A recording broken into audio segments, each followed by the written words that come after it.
pas les faux pas, n'oublie pas les premiers pas. Akanda, j'y crois. Merci. Chers amis, distingués invités, habitants d'Akanda, c'est en ma qualité de coordinateur des activités d'héritage de modernité dans l'arrondissement que je prends la parole. Et d'ores et déjà, j'en profite pour vous dire merci d'être avec nous ce soir. J'ai donc la mission de vous présenter une liste. Une liste d'hommes déterminés. C'est une liste de la coalition. Une coalition de deux grands partis. L'Union nationale, Héritage et Modernité, qui ont décidé d'aller à cette bataille ensemble. L'élection a donc lieu le 6 octobre 2018. Nous avons donc choisi une très belle équipe que je veux vous présenter. Donc, c'est une tâche difficile, mais je vais m'y atteler. Parce que présenter ces hommes et ces femmes, ça peut être à la fois un plaisir, mais vu l'immensité de leur talent, leur CV, je veux m'atteler à être succinct. D'abord, le plus compliqué d'entre tous, c'est un grand homme. Un grand homme qui a une carrière à son âge qu'il faut vraiment apprécier. Il a fait le tour de la haute administration, il a un engagement parfait en politique. Donc, notre tête de liste s'appelle Jean-Gaspard Ntoutoum Aïe.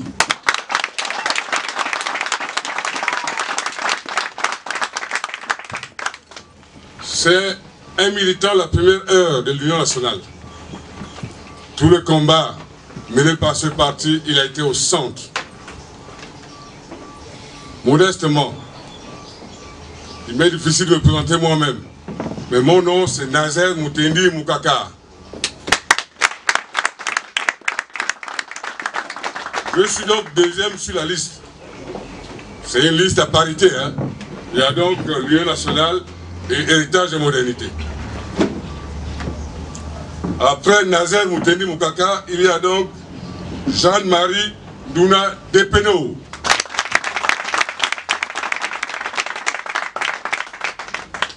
Elle est cadre.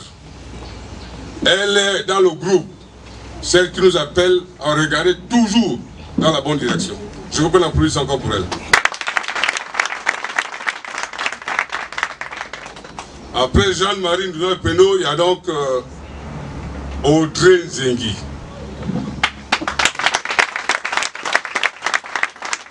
Audrey Nzengi, c'est le symbole de la jeunesse. Mais la jeunesse que nous voulons responsable. Quand on veut aller loin, on mène sa aventure. Et on choisit les bons coachs. Donc, Audrey Nzengi est une valeur sûre. Après Audrey Nzengi, je vais inviter donc Sid Obianze.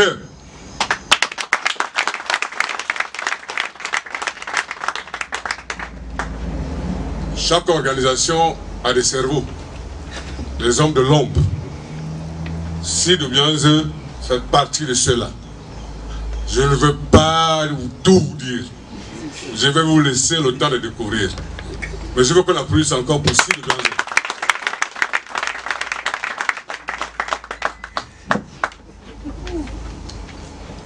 Jacques Mathias Mangangela.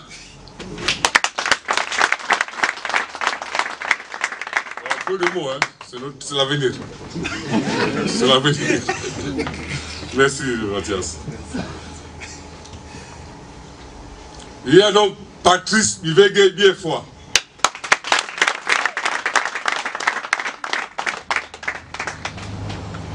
Patrice, dans notre organisation, depuis la première heure, c'est de ceux-là qui nous ont rejoints. Donc je veux qu'on applaudisse pour lui.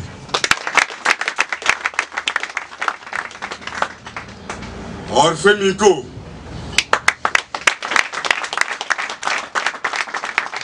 Vous avez vu le sourire. Merci. Merci Orphée. Donc il y a Arthur Assamba.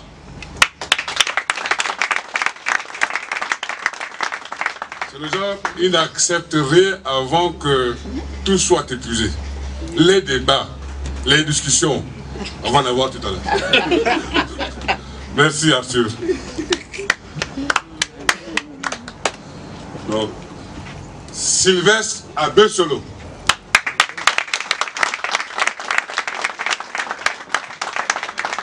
Un monsieur sympa. C'est le Manitou de la bande. C'est l'homme d'image. C'est vraiment le futuriste du groupe. Je veux qu'on applaudisse pour lui. Et surtout pour le travail qu'il fait.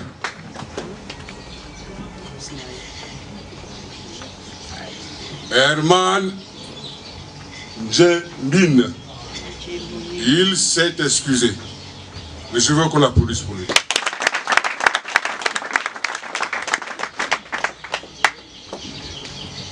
Sergine Don Oyono.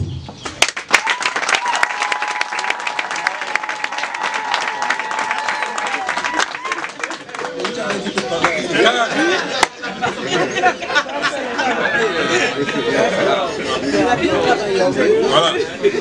Que peut-on dire de plus? Applaudissez pour Sergine.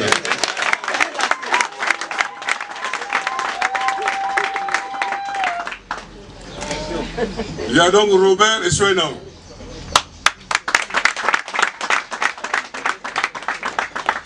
On va avoir une petite pensée pour notre colistier.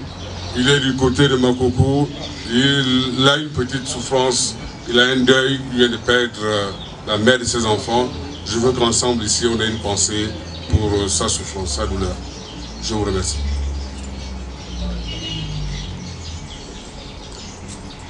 Sylvie Minkwe Mi-Ela.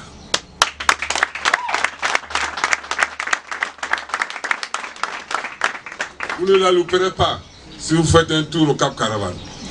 Nous sommes sûrs que c'est notre bastion là-bas. Au Cap Caravane, avec Sylvie, on va faire un raz-de-marée. Je veux qu'on applaudisse pour elle.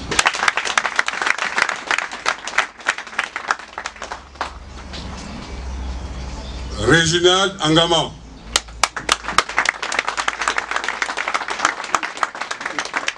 Bon, si vous êtes passé par ici, déjà les portes sont ouvertes. Hein. Vous allez passer quand vous voulez. Vous nous trouverez toujours. Toujours présent au poste. Donc, on a un conseil municipal qui va faire bouger les lignes. Je veux qu'on applaudisse pour Réginald.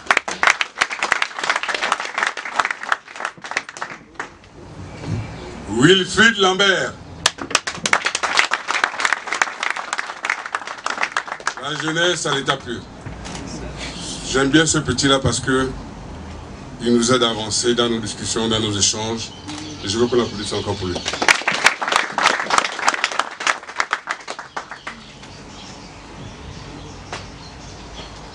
Tania Kassa Kassa.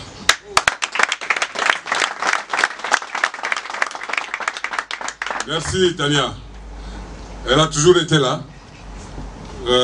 Le choix que nous avons fait sur cette jeunesse-là, je vais vous dire ça plus tard, mais je veux qu'on applaudisse pour Tania, s'il vous plaît.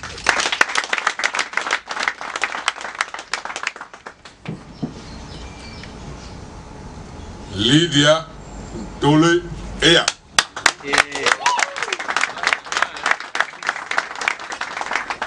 Lydia Tolo Ella.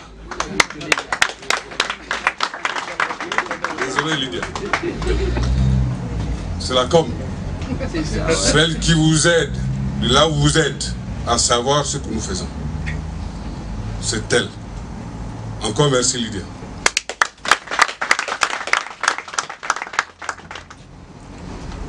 Les maris Niamounei.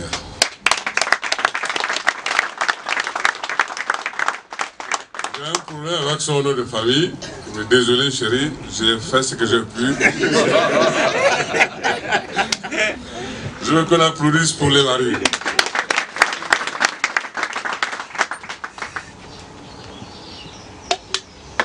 Prime et Sabé et Sabé.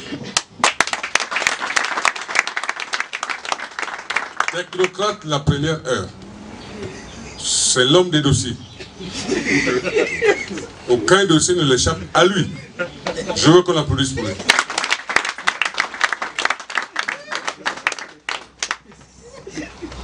Chansia Nzeba Ngoua.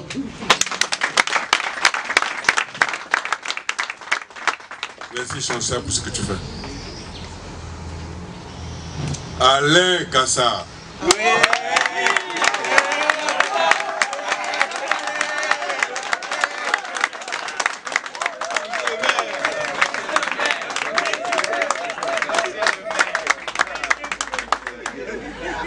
Alain Kassar, merci pour tout ce que tu fais. On a bien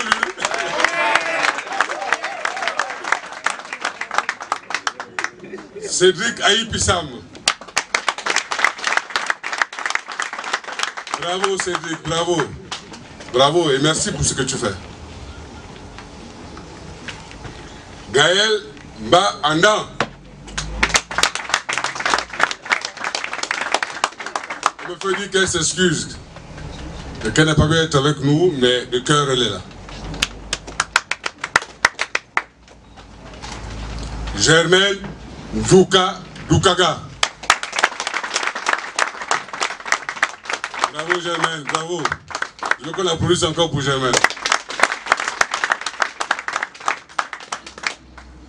Alexandra Ekombendong. C'est la Benjamin du groupe. C'est la Benjamin du groupe. Il y a quelques instants, elle nous a appelé pour dire qu'elle ne pourrait pas être là et qu'on l'excuse. Mais je veux qu'on applaudisse encore pour elle. Merci. Je viens donc de vous présenter une équipe d'hommes et de femmes. Je l'ai dit au début, nous sommes déterminés à gagner. Nous sommes une jeune équipe. Nous avons un challenge. Nous voulons tout faire pour que la coalition Union nationale, héritage et modernité gagne à Kanda au 2e arrondissement. Pour cela, nous avons un très beau projet. Un projet que je veux laisser le soin à la tête de notre liste de vous y introduire. Donc, sous vos applaudissements, je vais inviter Monsieur Jean-Gaspard Untoutoum Aïe.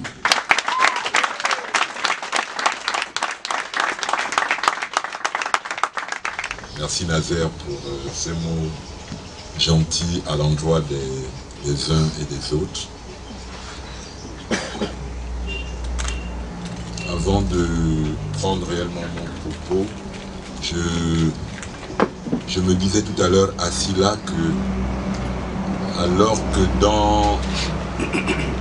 dans la société ou même dans mon parti politique, l'Union nationale, on me présente comme jeune, me voilà à la tête d'une liste où je compte parmi les moins jeunes. C'est dire combien cette liste est vraiment jeune. Je vous demande donc d'applaudir à nouveau cette liste que Nazer nous a présentée.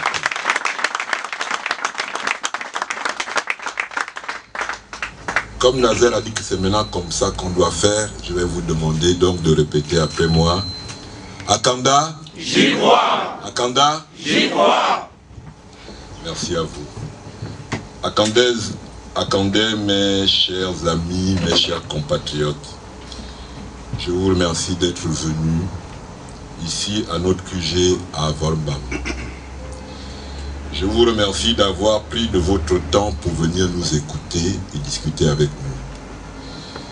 Je vous remercie d'avoir accepté de venir échanger avec nous sur notre avant-projet pour la commune d'Akanda.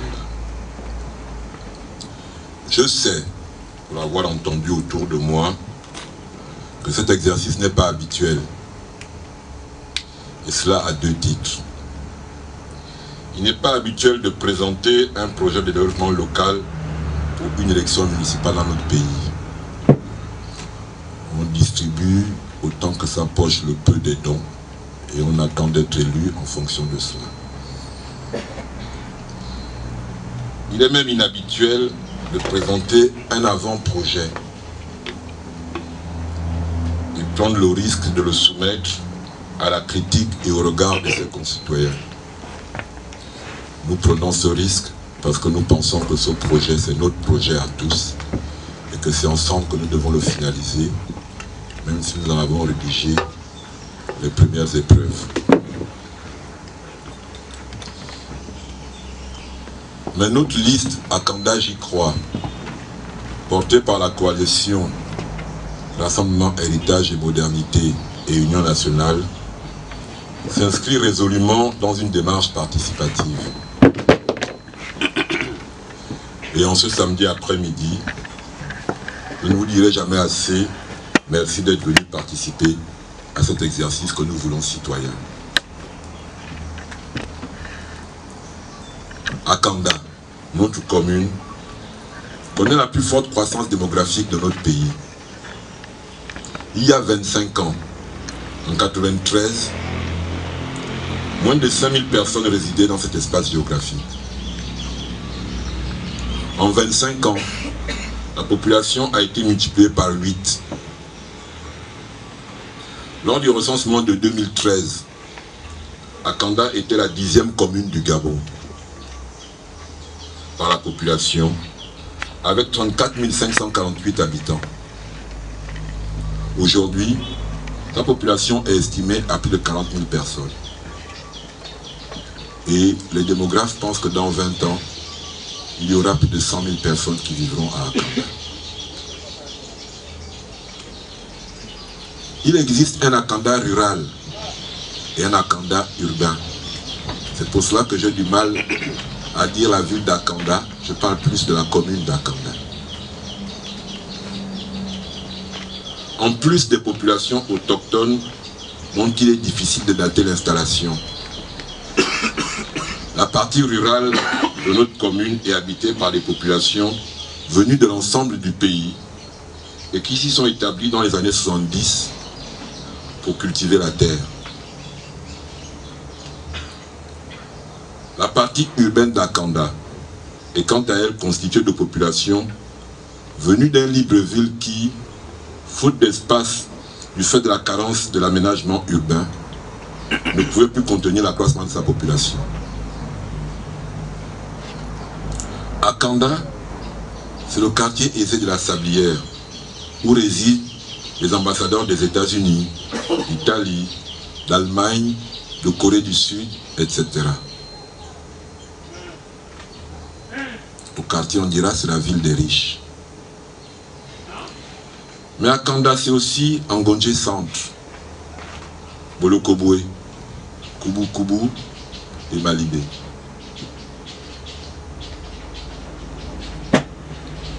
C'est l'Akanda des oubliés, où il n'y a ni eau, ni école, ni dispensaire. Juste des terres qui suscitent la convoitise. Des populations victimes de la pire opération de spoliation foncière de ces 40 dernières années. Permettez-moi de rappeler ce mot d'André Baobam, parlant de la liste PDG à Akanda lors des élections locales de 2013. Je cite: « Je puis vous garantir que si cette liste venait à se voir confier la direction de la commune d'Akanda, nous assisterons au plus grand scandale écologique et foncier de notre pays. » Fin de citation. 5 ans plus tard, à l'épreuve des faits, nous devons à la vérité de constater, pour le regretter, qu'il avait eu raison. C'est, entre autres, pour mettre un terme à cette injustice flagrante, à ce déni de droit notoire, nous avons décidé de vous présenter un projet alternatif. Nous avons pris la responsabilité d'être candidats. Comme je le dis parfois, nous avons décidé de mettre dehors les voleurs de terrain. Akandaise, Akandais. Akanda, c'est aussi une merveilleuse façade maritime, bien que pas du tout aménagée. Le parc national d'Akanda et l'arboretum Raponda Walker, qui offre les trois réunis un potentiel touristique donc économiques, non encore exploitées. Akanda, c'est enfin une population jeune, dynamique, qui surprend chaque jour par sa créativité et son dynamisme dans divers secteurs d'activité.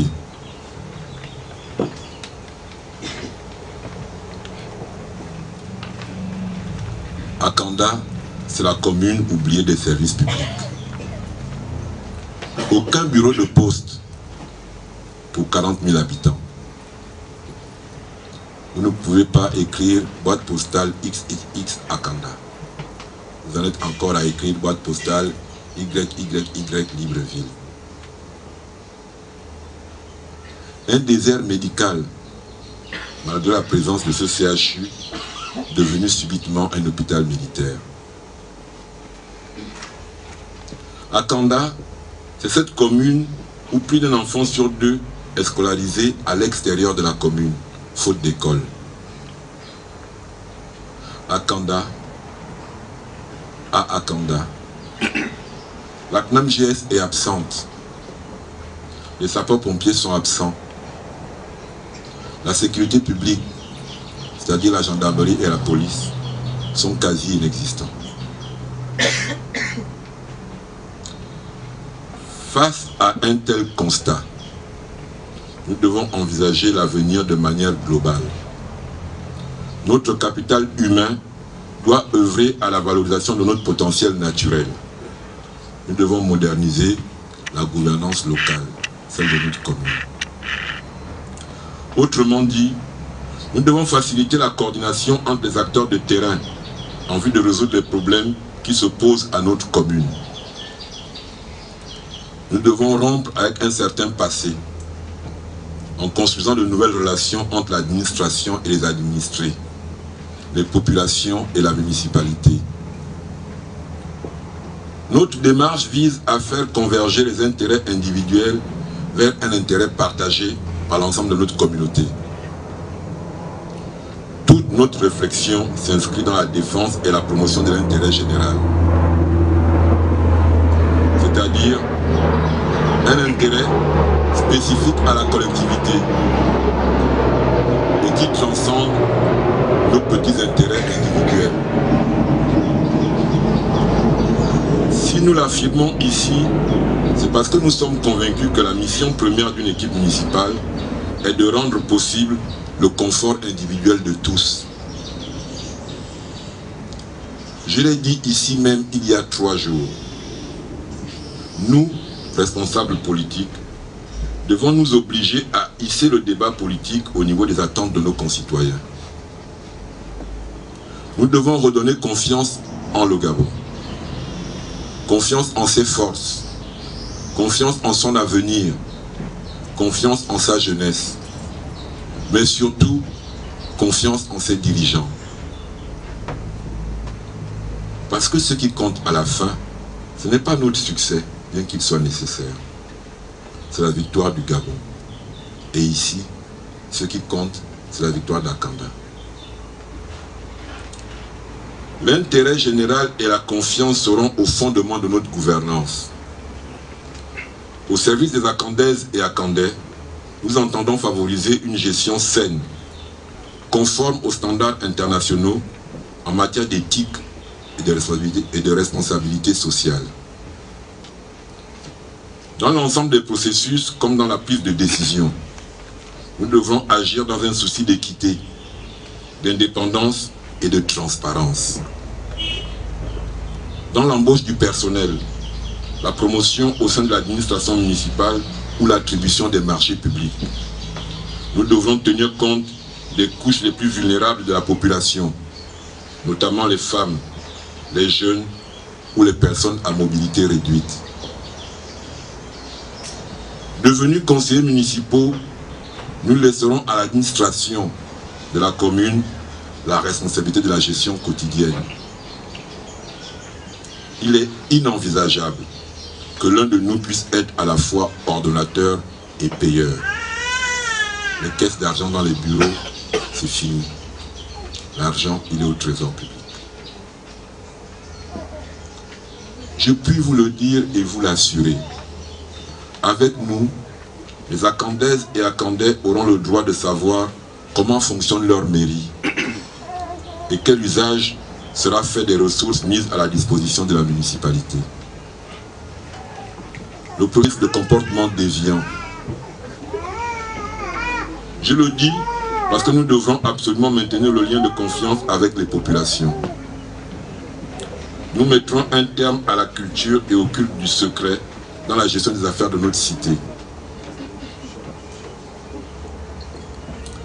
Associer les Akandaises et Akandais à la gestion de notre patrimoine commun, tel est notre credo. Notre projet est construit pour Akanda, pour les Akandaises et les Akandais. Il n'est construit contre personne. Bien au contraire, il est construit pour tous et au service de chacun. Avec un budget de 1,3 milliard de francs CFA, dont la moitié est consacrée au paiement des salaires, nous devrons faire preuve d'inventivité et de créativité pour réaliser le projet ambitieux que nous allons vous présenter. Mathias, ici présent, vous fera la présentation complète de notre avant-projet. Pour ma part, je vais donc me limiter aux grands axes que je viens de vous livrer. Comme je vous l'avais déjà dit, nous souhaitons associer l'ensemble de la population à la gestion des affaires communes.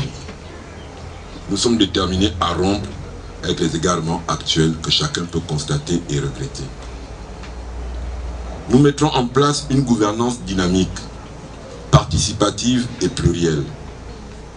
À travers des fondations, des associations à but non lucratif, des coopératives ou des ONG que nous soutiendrons, les Akandaises et les Akandais seront associés effectivement à la gestion des grands projets de notre commune. Afin que tout le monde comprenne, pour illustrer mon propos, je vais prendre un exemple. Nous souhaitons créer une chambre consulaire à Akanda, une chambre de commerce. Mais cette chambre consulaire ne sera pas une administration de la mairie d'Akanda.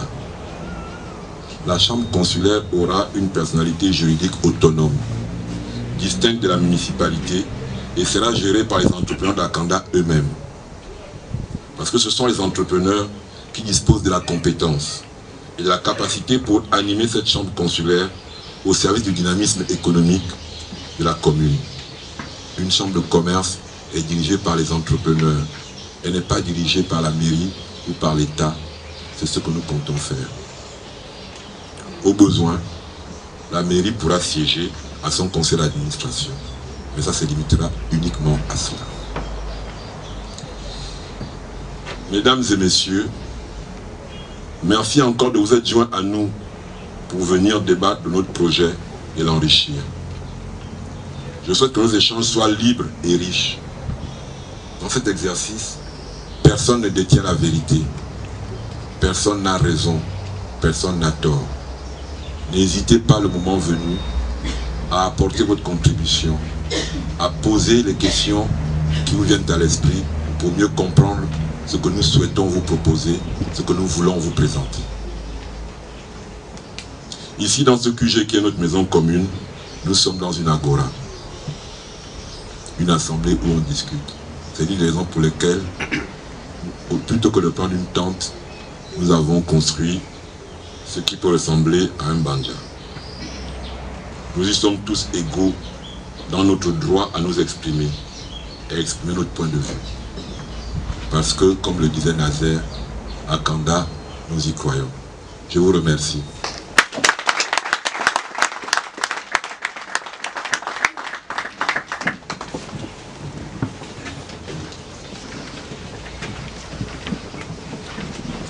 Merci Jean-Gaspard.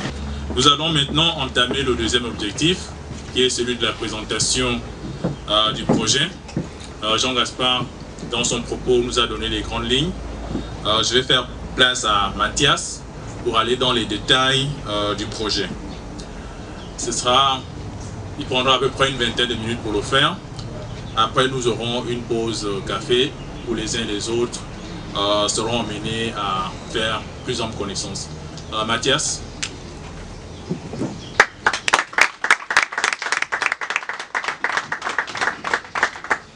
nous sommes partis sur 3 objectifs pour y arriver.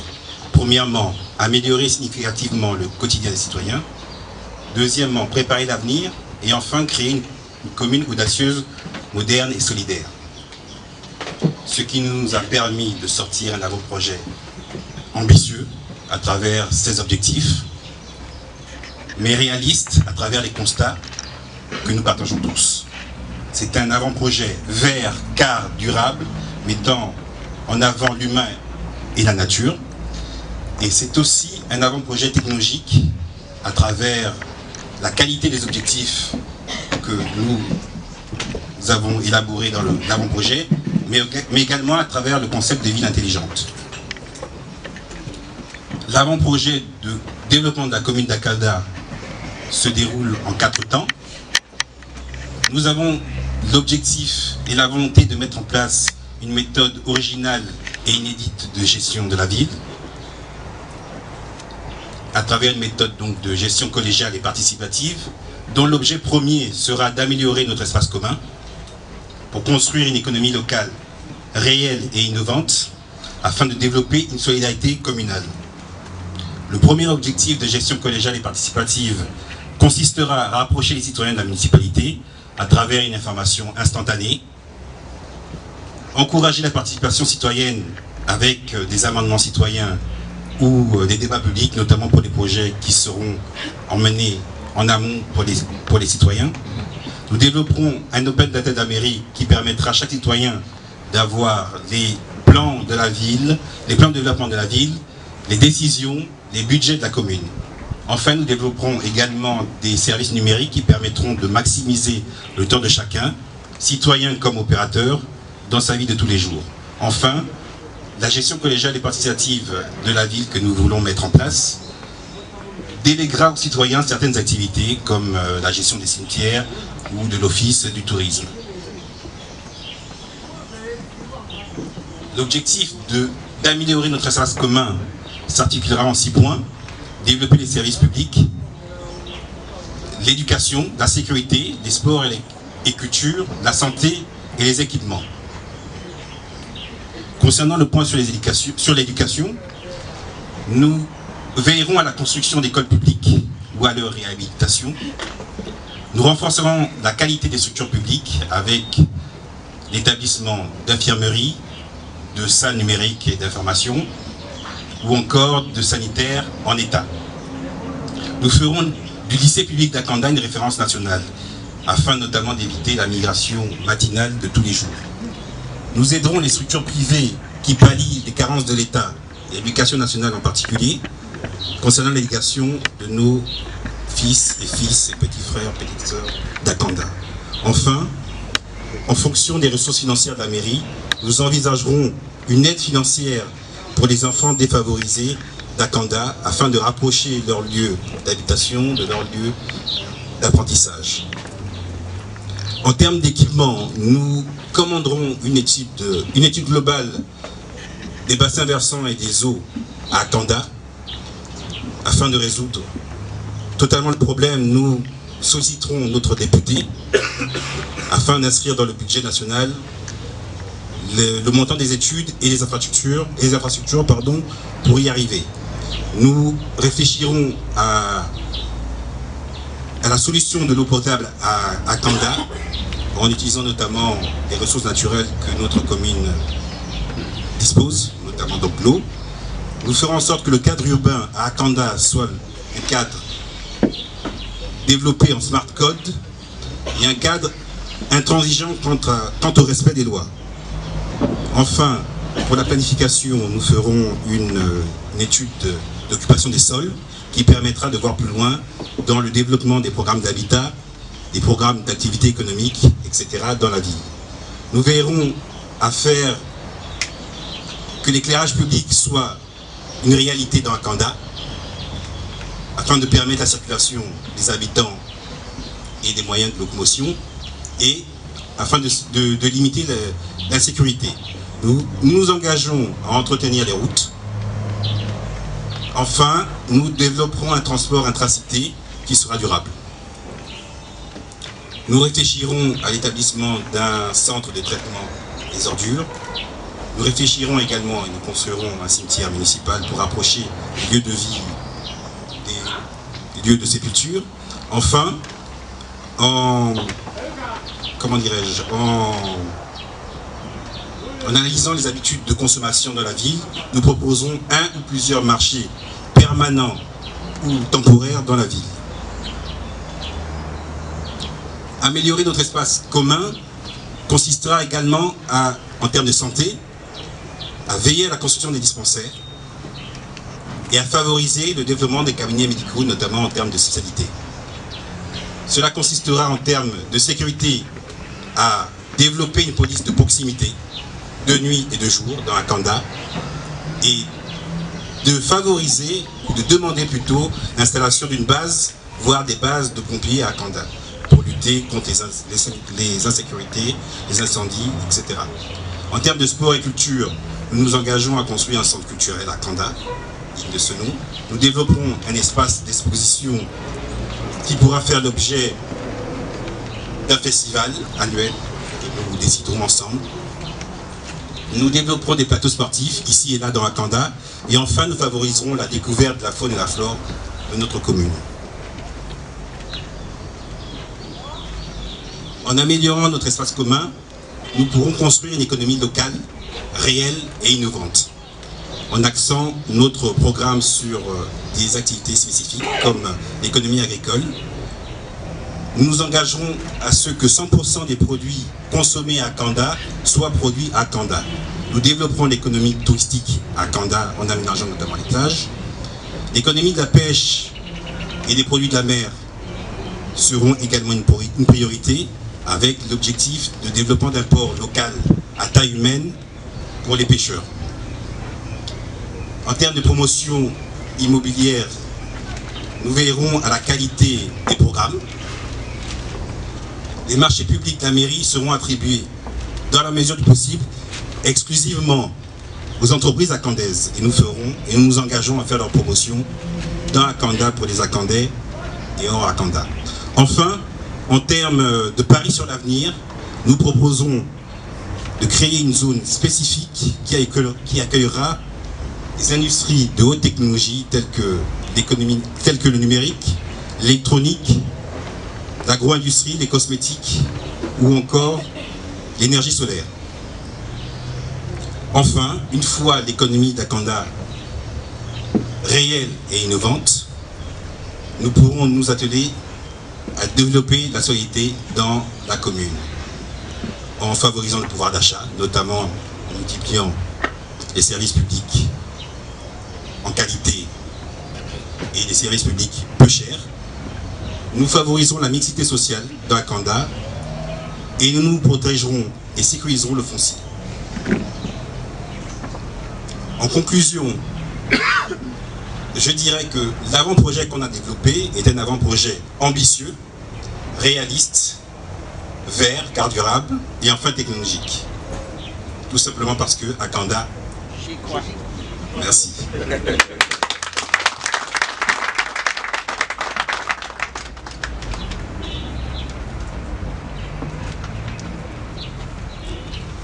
Merci Mathias.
Il n'est pas exclu que vous n'ayez pas trouvé les réponses à vos interrogations dans ce qui a été dit, peut-être parce que ça a été parfois formulé dans une forme un peu trop technique. N'hésitez pas à exprimer vos préoccupations et à dire « Moi, j'ai telle attente ou telle demande que je n'ai pas retrouvée. Est-ce que vous pouvez me dire comment vous allez régler tel ou tel problème ?» Je pense que faites-le de la manière la plus directe et la plus simple possible. C'est ce qui nous permettra à tous d'enrichir notre travail. La deuxième est que s'il y a des choses qui ont été dites et que vous pensez qu'elles ont été ou insuffisamment dites ou que vous pouvez y apporter un complément, n'hésitez pas à faire vos propres suggestions, vos propres propositions. Enfin, la dernière chose est la suivante. Les débats que nous avons ici vont s'arrêter ici, sur les personnes. Si on doit se moquer de vous, on va se moquer de vous ici. Donc n'ayez pas peur, ne redoutez pas de pouvoir intervenir, poser une préoccupation légitime parce que vous craignez de passer à la télévision. Non, ça ne passera pas. Les échanges, autant les propos liminaires qu'on a tenus ont été filmés et pourront être projetés, autant les discussions que nous avons ici, on va dire sont des discussions à huis clos. Nous voulons échanger avec vous et avec vous uniquement. Ce que nous avons demandé, parce que nous avons diffusé ce que nous faisons sur Facebook, c'est que ceux qui sont sur Facebook en ce moment et qui ne nous voient plus pourront éventuellement nous poser des questions qui vont être rappelées ici et auxquelles nous pourrons tous essayer de répondre. Donc vraiment, n'hésitez pas. Et je dis souvent aux gens, la seule question idiote ou bête, c'est celle qu'on ne pose pas. Il n'y a pas de mauvaise question de poser. Bien au contraire, chaque question posée soulève un problème pour lequel on doit rechercher une réponse. Ce sont ces précisions-là que je voulais vous donner avant de redonner la parole à Serge. Je vous remercie. Merci Jean-Gaspard. Je dirais que le débat est ouvert. Nous allons prendre, disons, jusqu'à 5 questions avant de passer la parole à nos colistiers ici pour pouvoir y apporter quelques réponses que ce soit. Donc le micro est ouvert. Si dans les 2 prochaines secondes je n'ai pas de questions, je vais désigner un volontaire. Voilà.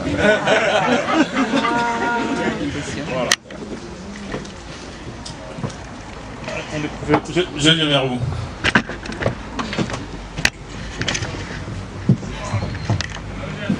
Bonsoir à tous et à toutes. Je vais me présenter, je suis Waïssoun Franck Fernand. Je suis né à Kanda, j'habite à Kanda et je travaille à Kanda. Et moi j'ai une préoccupation. Depuis bientôt 5 à 6 ans, notre jeune commune est confrontée au problème d'innovation. Je ne sais pas si je vais me souvenir, mais quel sera le regard si vous arrivez à la mairie concernant ce problème? Et le deuxième problème que je voulais évoquer ici, c'est je vois dans l'assistance, nous avons les jeunes filles mères. Et aujourd'hui, la commune d'Akanda est taxée de commune de riches. Pour mettre son enfant à la garderie ou à la crèche, ça coûte excessivement cher. Est-ce que, en arrivant aussi à la mairie, vous allez penser à construire par exemple une garderie qui permettra à ces jeunes filles mères de pouvoir venir laisser les enfants pour pouvoir vaquer à leurs occupations? Donc voilà un peu mes 2 préoccupations pour le moment. Merci. Franck, merci Franck. Je m'appelle Mariam, je suis une Akandaise parce que je vis ici depuis 1995. J'ai une première question, c'est celle-là, c'est que vous avez annoncé plein de belles idées, plein de structures, enfin, le projet que vous avez présenté, je l'ai trouvé intéressant, mais il y a une question, moi, qui me chiffonne, celle du financement. Comment pensez-vous financer toutes les innovations que vous voulez apporter? Après, j'ai un deuxième volet, c'est... vous avez parlé lors de... Comment vous voulez gérer la cité? Enfin, il y a une idée, il y a un truc qui a retenu mon attention, c'est la gestion collégiale et participative. En fait, j'aimerais savoir comment vous voulez la mettre, comment elle va se traduire en pratique. Merci. Okay, ça fait 4 questions. J'habite à Kanda. Et ma question, elle est complémentaire à celle de la jeune dame d'avant. On a vu au début de la démocratie dans ce pays, ce qu'on appelle démocratie d'ailleurs, l'opposition contre la ville de Libreville par le père Mbaba Solo, à l'époque Rassemblement National des Bûcherons, qui est devenu le maire de Libreville. On a vu comment le pouvoir l'a asséché financièrement au point de l'empêcher de travailler. On a vu Ndende, Pierre Mamboundou, devenir maire de Ndende. Il a presque connu le même sort, presque.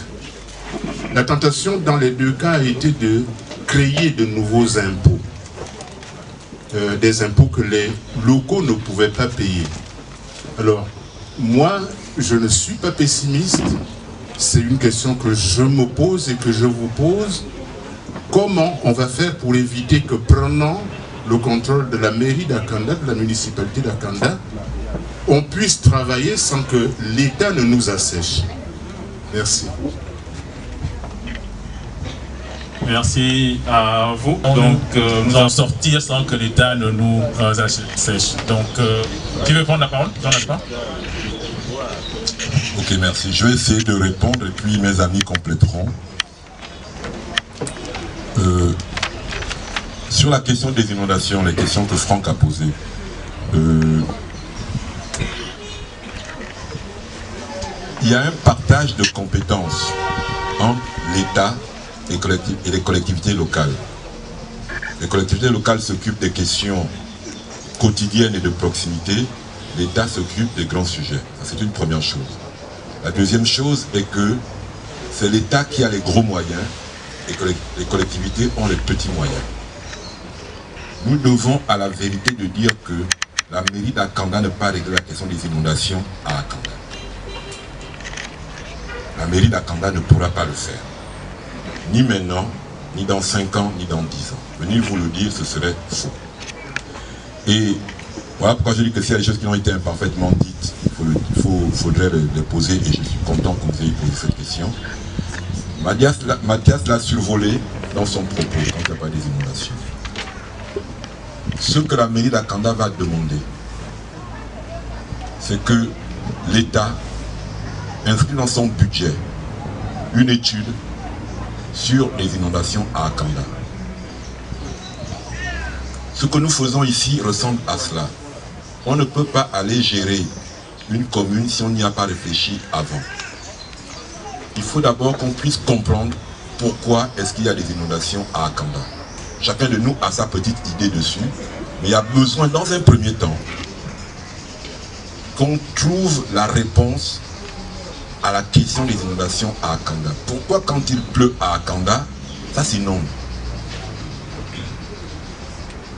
Dans nos villages, il pleut et ça ne s'inonde pas. Pourtant, on n'a pas de grande, il n'y a pas de caniveau, il n'y a rien. Mais quand il pleut, j'ai rarement entendu qu'un village s'est inondé. Donc il faut qu'on comprenne. C'est-à-dire qu'on dit qu'il faut d'abord financer une étude dessus. Ces études permettent souvent de détecter les causes, d'apporter les éléments de solution ou de réponse et de dire combien ça coûte. Et dans un deuxième temps, il faudra que l'État finance les travaux nécessaires pour mettre un terme aux inondations à Akanda. Cette question ne peut pas être réglée, de mon point de vue, et là je ne suis pas technicien, pas avant 5 ans, que ce soit définitivement réglé.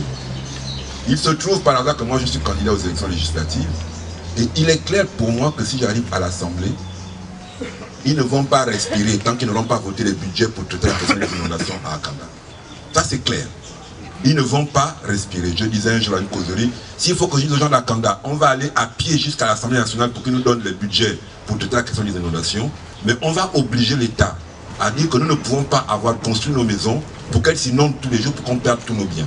Mais c'est une question qui devra être réglée par l'État central et non par la mairie. Il faut que ce soit clair dans notre compréhension. Ça c'était pour la première question que vous aviez posée. La deuxième, c'était par rapport à la question des filles mères, je pense. Et ça commence à englober un peu les questions financières et de budget qui ont été réglées.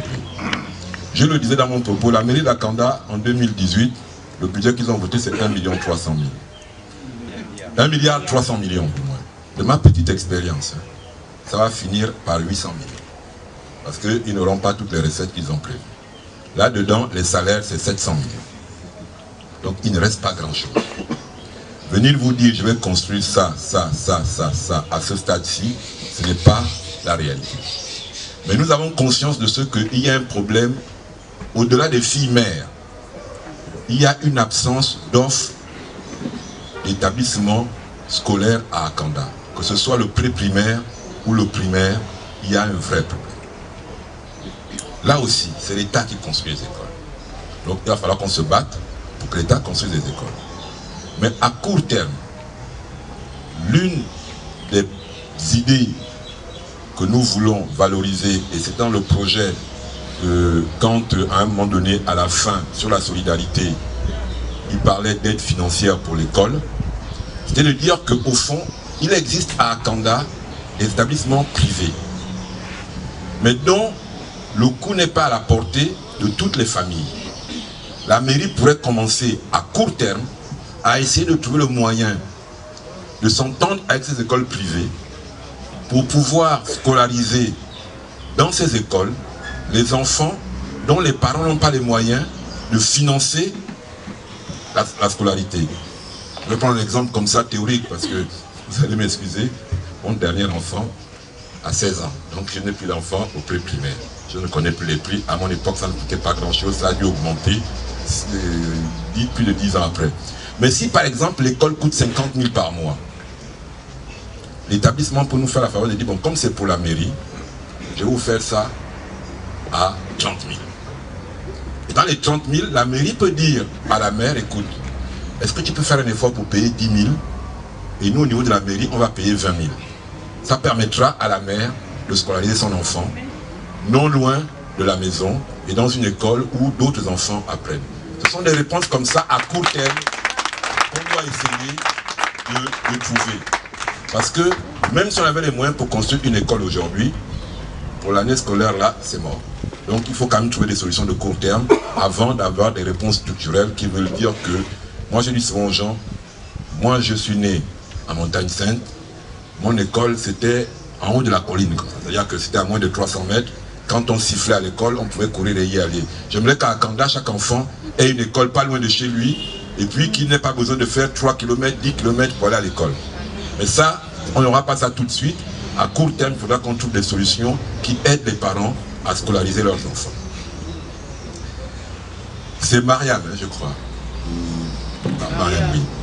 Vous avez posé, je crois, 2 problèmes, si je ne me trompe. Le premier, c'était le financement de notre projet. Et le deuxième, c'était sur la participation collégiale. En réalité, les deux sont liés. Les deux sont liés. Si je dis, la mairie va construire une... comment on appelle ça? Je perds mon mot, mais je vais le retrouver. Une chambre de commerce. Allez, on va dire le projet, construire une chambre de commerce, l'établir, recruter un directeur général, une administration et tout le reste. Ça va dire, on va se dire, allez, coût de construction 500 millions, frais de gestion annuels 300 millions. Ça veut dire que la mairie va devoir dégager la première année 500 millions, chaque année 300 millions. On ne les a pas. On ne les a pas. Mais si on appelle toutes les entreprises d'Akanda en disant en réalité, on pense que vous avez besoin d'une chambre de commerce qui sera le lieu dans lequel vous allez vous retrouver pour réfléchir à votre activité. On va vous accompagner pour le mettre en place. Ça peut coûter à la mairie 10 millions la première année pour organiser les premières réunions, trouver un local et tout le reste. Mais c'est la chambre de commerce des entreprises. C'est elles-mêmes qui vont devoir trouver le moyen, à travers leurs contributions, leurs cotisations, pour que la chambre de commerce fonctionne. Donc, finalement, ça ne coûtera rien à la mairie. La mairie devra juste leur apporter l'accompagnement nécessaire. Je prends un deuxième exemple, c'est un exemple qui nous tient à cœur, même si on ne l'a pas beaucoup développé. Vous savez, ce qui fait le propre de l'humain, je le disais il n'y a pas longtemps, c'est 2 choses. Savoir gérer ses déchets, savoir enterrer ses morts. À Akanda, nous n'avons pas de cimetière. 40 000 habitants, il n'y a pas de cimetière. Je pense qu'il n'y a pas un jour qui passe sans qu'un de nos concitoyens ici ne vienne à décéder, comme il n'y a pas un jour qui passe sans qu'un enfant naisse. C'est la loi de la nature. Si je vous dis, la mairie va créer un cimetière municipal, etc., allez, on va compter les milliards, on n'a pas. Mais nous sommes allés voir les gens qui gèrent la fondation des 4 saisons, qui gèrent Plein Niger, en leur disant, comment vous avez fait et comment vous faites pour que ce cimetière fonctionne. Et à la fin, nous nous sommes dit, la réponse est simple, on crée une fondation. Et pour que cette fondation ne dépende pas des majorités municipales ou quand le maire de la bonne couleur est là, ça marche bien, quand un autre maire arrive, non. Cette fondation sera gérée par des habitants d'Akanda qui se porteront volontaires pour s'occuper de ça. Et une fois qu'on a créé une fondation, ce que la mairie doit chercher, c'est d'obtenir un terrain suffisamment vaste pour dire le cimetière d'Akanda sera ici. Et la fondation va organiser le fait que ce cimetière puisse fonctionner de manière autonome financièrement. On pourra passer un accord ou faire un appel d'offres pour dire quelle est la maison des pompes funèbres qui veut s'installer au cimetière, parce qu'on fera un cimetière moderne. Quelle est l'entreprise qui peut s'installer au cimetière pour faire l'aménagement du cimetière, pour faire la construction des sépultures, etc. Ça coûtera à la mairie 0 francs, tout ce que la mairie apportera, c'est la terre. Donc si vous voulez, pour l'essentiel des activités qui sont prévues, c'est comme ça que nous comptons, non pas les financer parce que nous n'avons pas d'argent, mais faire en sorte qu'elles puissent se réaliser. Mais pour le centre culturel, par exemple. Maintenant, pour le centre culturel, il y aura forcément de gros projets où là, il y aura un investissement de départ sans avoir de possibilité de faire payer l'investissement de départ à quelqu'un d'autre. Là, nous avons 2 options. Vous avez une grande coopération internationale qui est organisée par des organismes ou on appelle ça organismes comme l'Union européenne, comme les Nations Unies avec le PNUD, qui en fait aident les collectivités locales à réaliser des projets locaux spécifiques. On peut les solliciter. De la même manière qu'on peut solliciter un financement bancaire. Pourquoi? Si on ouvre un centre culturel qui aura une part de l'activité non marchande, une vidéothèque, une librairie, des choses comme ça, et une part de l'activité marchande. C'est-à-dire qu'on peut avoir là-dedans une salle qui peut être louée, on peut avoir là-dedans une école de danse qui peut être payante, des choses comme ça. On peut calculer dans le temps qu'au bout de 10, 15, 20 ans, on peut rentabiliser cette salle. Auquel cas, avec le produit des ressources que nous tirerons de l'activité de cet espace culturel, nous pourrons rembourser le crédit parce qu'une collectivité locale peut emprunter de l'argent à condition que le projet pour lequel l'argent est emprunté soit économiquement rentable et viable. Donc on aura aussi des réponses à cette nature-là. On vous a parlé tout à l'heure d'une espèce de parc d'exposition. Un parc d'exposition, c'est intéressant. C'est quoi? C'est de prendre un espace vide, l'aménager en esplanade, donc simplement le bitumer, avoir quelques locaux comme des toilettes, un bureau, des choses comme ça. Et si on veut faire une foire, la foire peut se tenir là. Si on veut un marché itinérant, le marché itinérant peut se tenir là. Si on va organiser un festival annuel, il peut se faire là. C'est quelque chose qui peut être un investissement pas trop lourd, mais qui peut être rentabilisé par son propre fonctionnement. Donc ce sont un peu des idées de ce genre-là qu'on a, et je pense qu'en répondant ainsi, j'ai aussi répondu à une deuxième préoccupation qui était de dire que les modes de gouvernance de délégation que nous voulons, c'est de dire qu'à certains moments, oui, on va susciter la création d'une fondation, la création d'une chambre de commerce. Pour les agriculteurs, c'est susciter la création mieux de fonctionner, parce que ici, la production agricole dans la zone périurbaine d'Akanda peut être très rentable. Le gros problème que les paysans, si on les appelle comme ça, ont et qu'ils amènent à abandonner leur activité, c'est l'aspect commercialisation. Ils ne savent pas vendre leur production. Or, si on les organise en coopérative, on peut organiser pour eux des circuits de vente qui feront qu'on peut avoir tous les dimanches ou tous les samedis un grand marché de fruits et légumes à Akanda, où les gens viendraient de partout parce qu'on a aménagé l'esplanade et les producteurs pourraient vendre là. On peut même avoir une coopérative qui achète toutes les productions et organise la filière commercialisation. Donc ce sont des aspects comme ça qu'on compte développer. On ne veut pas... La mairie a des fonctions régaliennes qu'elle doit continuer à faire. L'état civil, c'est la mairie. la gestion de l'urbanisme, c'est la mairie. Mais on ne va pas déléguer les mariages, par exemple, c'est la mairie. Mais il y a beaucoup d'activités qui participent au bien-être de la commune ou à son essor, ou à sa prospérité, que la mairie doit encourager, organiser, sans être obligée de les gérer elle-même. Je ne veux pas qu'à Kanda, on ait 2000 salariés à la mairie dans 5 ans. Non, là on aura de vrais problèmes. C'est un peu cela qui est notre démarche. Maintenant, la question que posait Hyacinthe. Je vais y répondre d'abord en forme de boutade. Comme on va aussi gagner les législatives, on sera majoritaire à l'Assemblée, la question politique se posera un peu moins.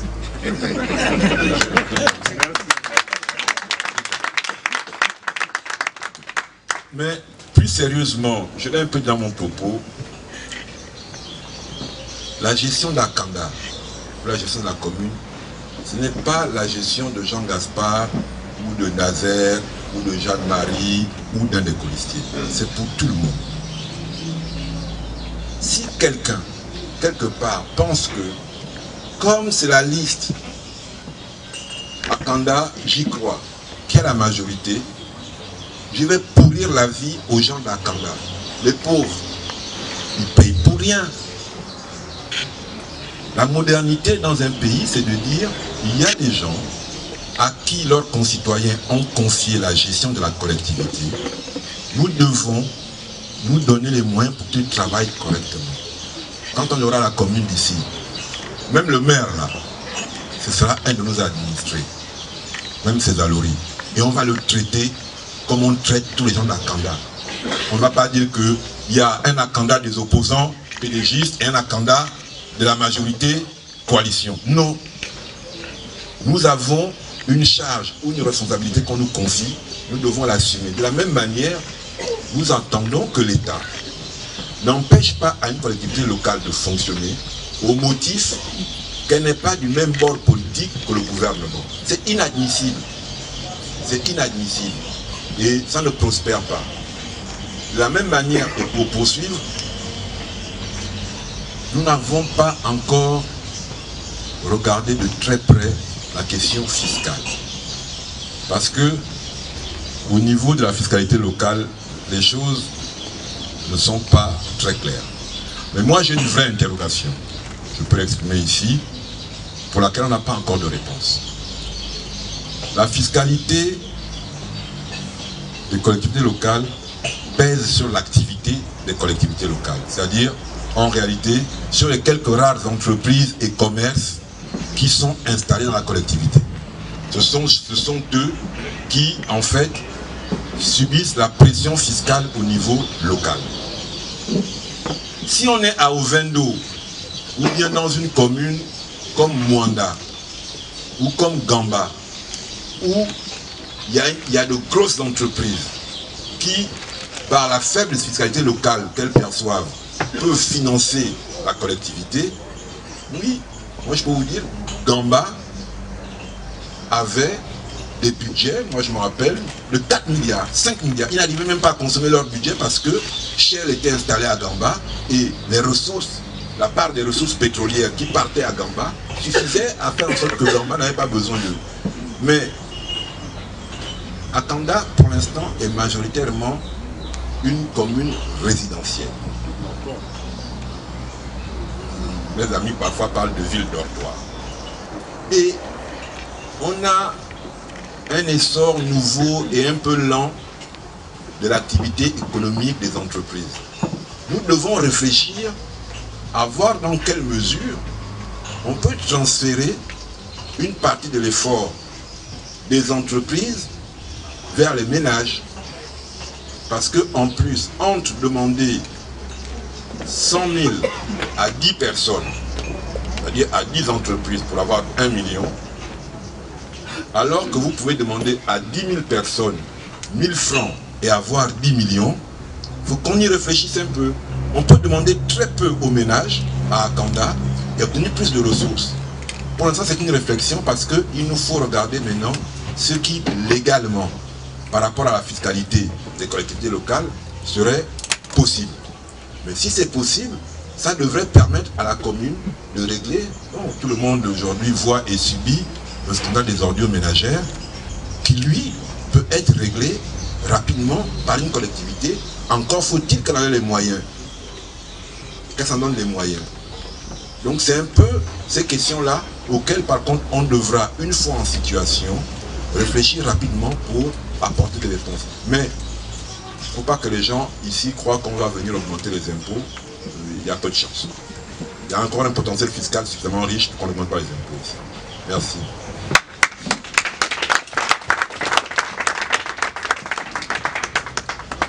Merci Jean-Gaspard. Première question, on va en prendre d'autres. Le micro est ouvert. Ok, j'étais sur le point de désigner un volontaire, mais bon.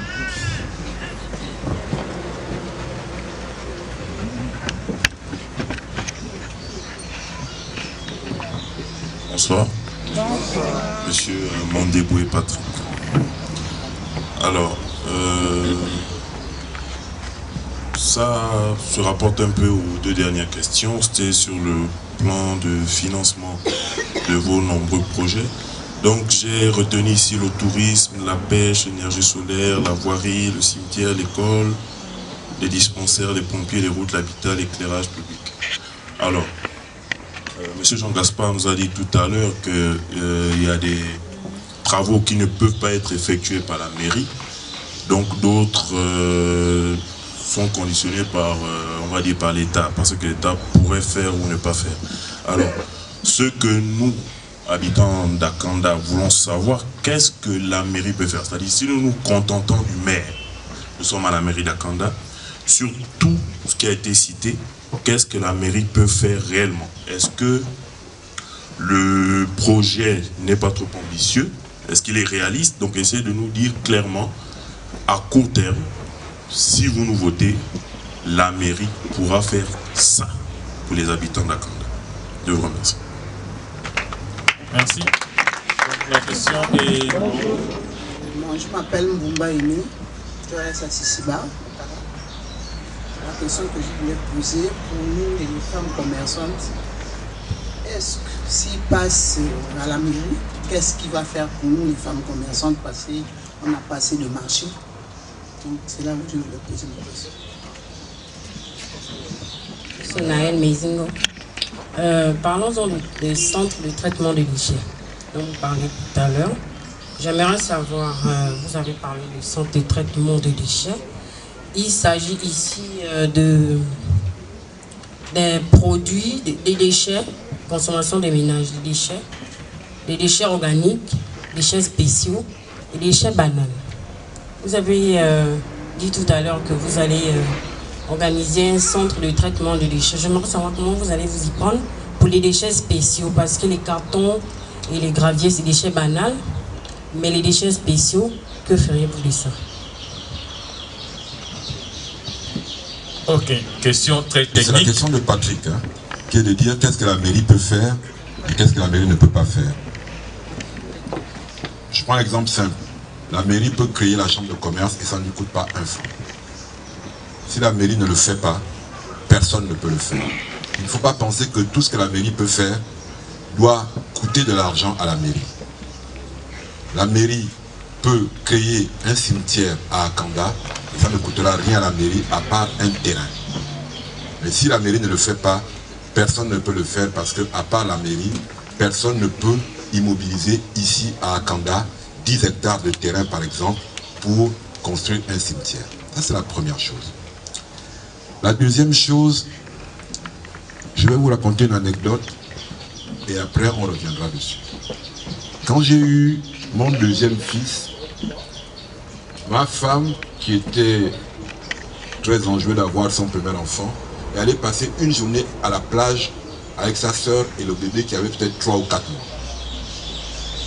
Quand ils sont revenus, je lui ai dit, tu sais, c'est pas une poupée Barbie. Moi, mon enfant, quand je le vois aujourd'hui, je me demande déjà quel adulte il sera. Et que dès la naissance de mon enfant, je commençais à me dire, quand il aura 30 ans, est-ce qu'il habitera chez lui?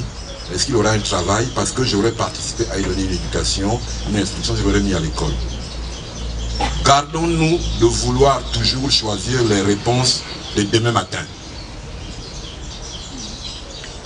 Ce projet, c'est pour vous dire que dans 10 ans, 15 ans, 20 ans, voilà ce qui pourrait arriver. Voilà ce que nous devons faire dès maintenant pour éviter le pire. Pour partie, je ne suis pas technicien, je n'ai pas la réponse. Mais je crois que c'est la facilité de vouloir à tout prix avoir un terrain et construire une maison qui fait que cette maison s'inonde aujourd'hui à Kanda. Parce que les gens n'ont pas compris que peut-être qu'il y a des endroits où il ne fallait pas construire. Donc, nous avons un projet qui... Je parlais par exemple des écoles tout à l'heure. Je serais un menteur si je viens vous dire, votez pour nous, vous aurez à la rentrée 2019 des écoles neuves pour vos enfants. Celui qui vous dit ça, il ment. Vous voyez? Vous avez voté pour eux en 2013.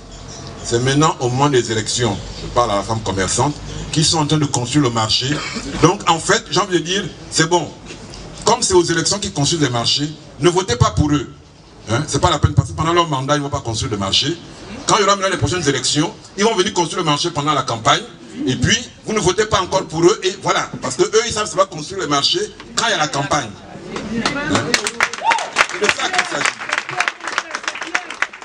Donc, oui, il y a des choses que nous pourrons faire. Il y a des choses que nous devrons bien faire. Il y a des choses que nous devrons permettre qu'elles soient faites. J'anticipe, mais quelqu'un d'autre répondra dessus sur la question des marchés. Le gros problème qui se pose ici. Vous m'excuserez. Moi, je suis un enfant de commerçant. J'ai vendu au marché. Je connais les habitudes des commerçants et je connais les habitudes des clients. Si aujourd'hui, on prend un bon terrain à Cap Caravane, on va construire un marché neuf. Il n'y aura personne là-bas. Ni client, ni commerçante. Donc, avant de construire un marché, on doit bien regarder quelles sont les habitudes des clients et qu'est-ce qui convient aux commerçantes.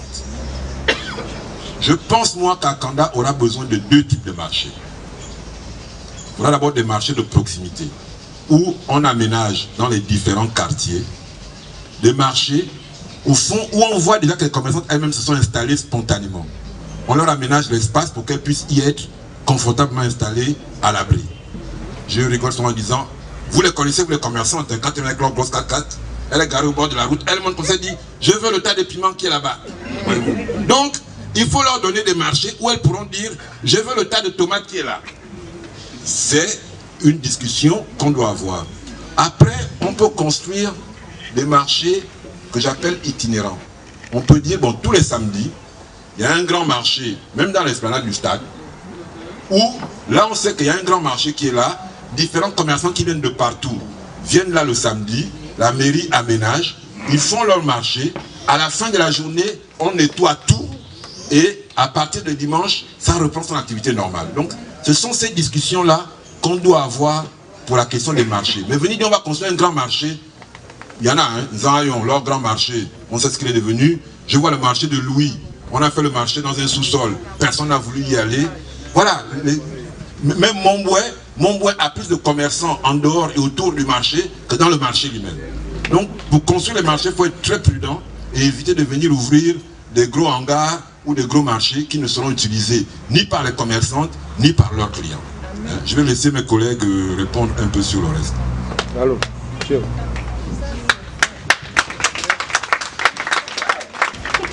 on peut citer le nom du monsieur? Non. Mais on le connaît très bien, moi je le connais bien. Donc regardez ce qui nous font en face. Donc vous-même vous voyez.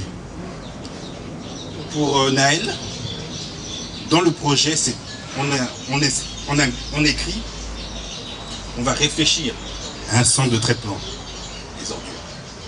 Donc en fonction des habitudes de consommation, en fonction des habitudes des versements des ordures, nous proposerons une solution pérenne, si possible, qui développe des technologies modernes, jusqu'à l'énergie solaire, etc., jusqu'au traitement des ordures pour l'énergie solaire ou l'engrais. Donc, on ne dit pas on aura un centre de traitement des ordures, on dit on va réfléchir à un centre de traitement des ordures moderne. Et apparemment, vous semblez être qualifié, donc vous serez bientôt en charge de ce projet à la mairie. Merci.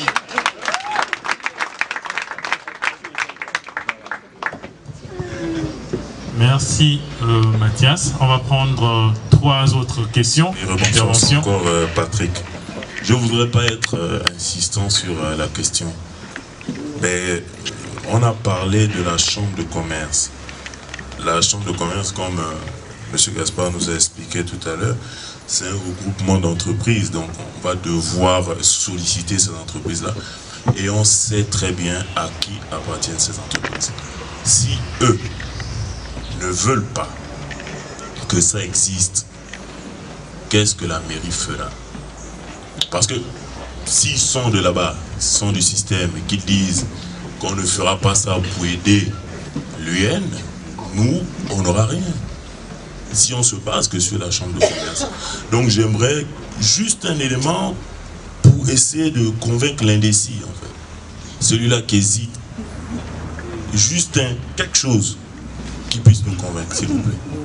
Donc, j'habite à Kanda depuis 26 ans.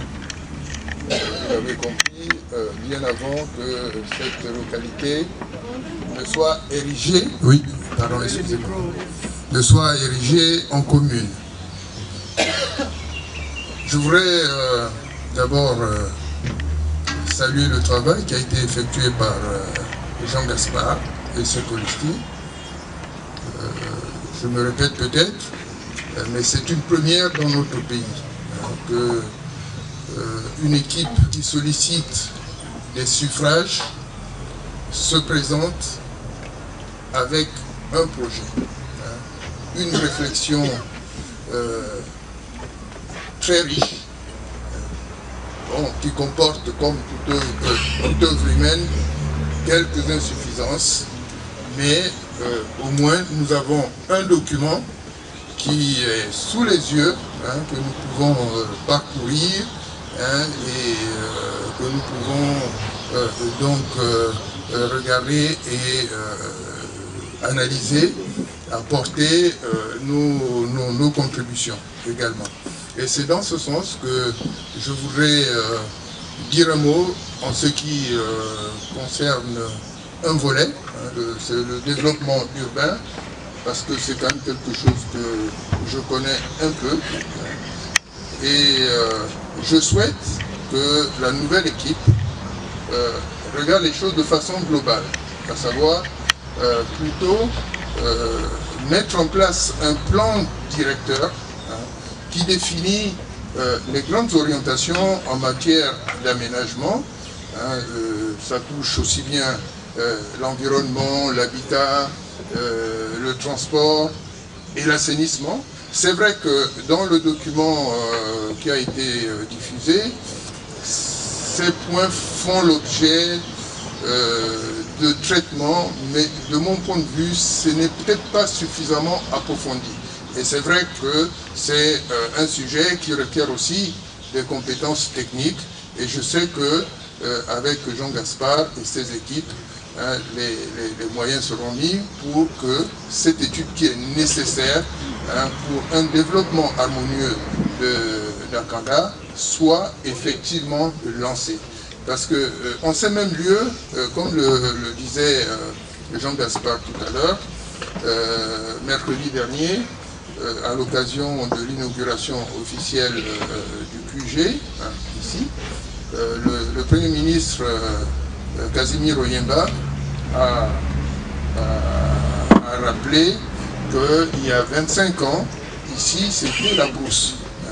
Et donc, anecdotiquement, il a indiqué qu'il y avait, comment ça s'appelle, les porcs-épics, ici. Donc, c'est vrai, et il a ajouté que depuis, ça s'est urbanisé, c'est vrai, mais je crois que l'honnêteté exige aussi de reconnaître que l'urbanisation s'est faite peut-être de façon non maîtrisée. Il y a des zones qui sont urbanisées, qu'on peut considérer comme urbanisées aujourd'hui, mais qui requièrent certainement une restructuration. Tout cela parce que ça a été fait vraiment sans un plan, parce que c'est important lorsqu'on veut se projeter dans l'avenir, d'avoir un plan. Et le rôle de la municipalité, justement, c'est de dessiner la ville d'Akanda pour les 10 années à venir. Nous devons pouvoir disposer dans le hall de la mairie d'un plan où on voit disons le développement de la ville. Nous sommes en 2018, en 2020, qu'est-ce que ça sera? En 2025 et beaucoup plus loin. Et je sais que nous avons la possibilité de faire ce travail. Et d'ailleurs, je me réjouis que Jean Gaspard, dans sa dernière intervention, ait effectivement complété le document qui nous a été distribué en insistant sur sa volonté de faire quelque chose pour l'avenir, pour les 10-15, pour reprendre son propos, les 10-15 années à venir, donc pour Akanda. C'est ce que je voulais préciser. C'est important que nous ayons un plan directeur qui définisse les orientations pour la commune d'Akanda, pour que nous sachions où on va. Parce que je me permets, excusez-moi si je suis un peu long, de donner l'exemple de ce qui se passe sur Libreville. Il y a 40-45 ans, à Québec, pour les plus anciens, c'était un très beau quartier moderne. Ma voisine connaît très bien. Et, bon, dommage si ça peut te rappeler des mauvais souvenirs. Mais aujourd'hui, qu'est-ce que ça devient à Québec? Quand même, vous constatez. C'est pas loin d'un quartier d'habitat spontané. Bon. Et sans aller même à Québec, là, Batterie 4. Avant, c'était le quartier des riches, non? Donc maintenant, là, en plus, avec les gens qui sont venus construire des immeubles n'importe comment avec l'argent de l'État, les désordres sont accentués, là. Donc, c'est ce qu'il faut éviter pour notre commune. J'en ai fini. La parole, je vais revenir sur les inquiétudes, je pense, de Patrick. Je voulais savoir, au sorti d'ici, de cette Gougerie, qu'est-ce qu'on peut retenir? Et deuxièmement, je vais aborder sur le tourisme. Akanda se trouve dans un parc, dans un laboratoire. Quel est le plan que vous allez mettre en place, le plan touristique en fait? Là, je n'ai pas trop bien compris, étant donné que le parc national d'Akanda, le laboratoire Apondor Walker, est géré par l'ANP, l'Agence nationale des parcs nationaux. Comment, de ce côté-là, la mairie, si vous arrivez au commande de la mairie d'Akanda, vous allez vous y atteler pour pouvoir revaloriser ces sites qui sont parfois, qui sont très très. Merci beaucoup. Je veux m'efforcer donc d'apporter une réponse à notre ami Patrick. Patrick, moi, je suis à Okala depuis l'âge de 2 ans. J'ai eu la chance qu'il y ait eu le CDE à Okala, j'ai donc créé mon entreprise. Et aujourd'hui, étant fils d'Akanda, je vis de cette entreprise. À Akanda, il y a donc des jeunes qui ont créé des entreprises et qui sont confrontés à des réalités. Et ce sont ces entreprises-là qui nous soutiennent. Et Patrick, si nous avons l'espoir de gagner, c'est parce que derrière nous, il y a un tissu d'entreprise. Et avec ces jeunes motivés et qui ont des expériences diverses, nous avons décidé de travailler ensemble. Et la conclusion de ce travail-là, c'est un accompagnement. Un accompagnement, nous pensons que la Chambre de commerce est le cadre des entreprises, géré par les entreprises elles-mêmes. Donc, le problème des entreprises va se régler par les entrepreneurs eux-mêmes. Donc, Patrick, ça ne va être pas facile, Jean Gaspard l'a dit, mais nous sommes confiants. On n'a pas le choix d'ailleurs. Nos voisins qui viennent d'ailleurs prospèrent devant nous, nous bypassent, s'enrichissent et s'en vont là où ils sont revenus parfois en culotte. Nous avons là un défi à relever. Fils d'Akanda, sûrement certains parmi nous vont peut-être mourir et être enterrés à Akanda. Nous n'avons pas d'autres villes de rechange. Donc Patrick, c'est la contribution que je voulais apporter à ta préoccupation.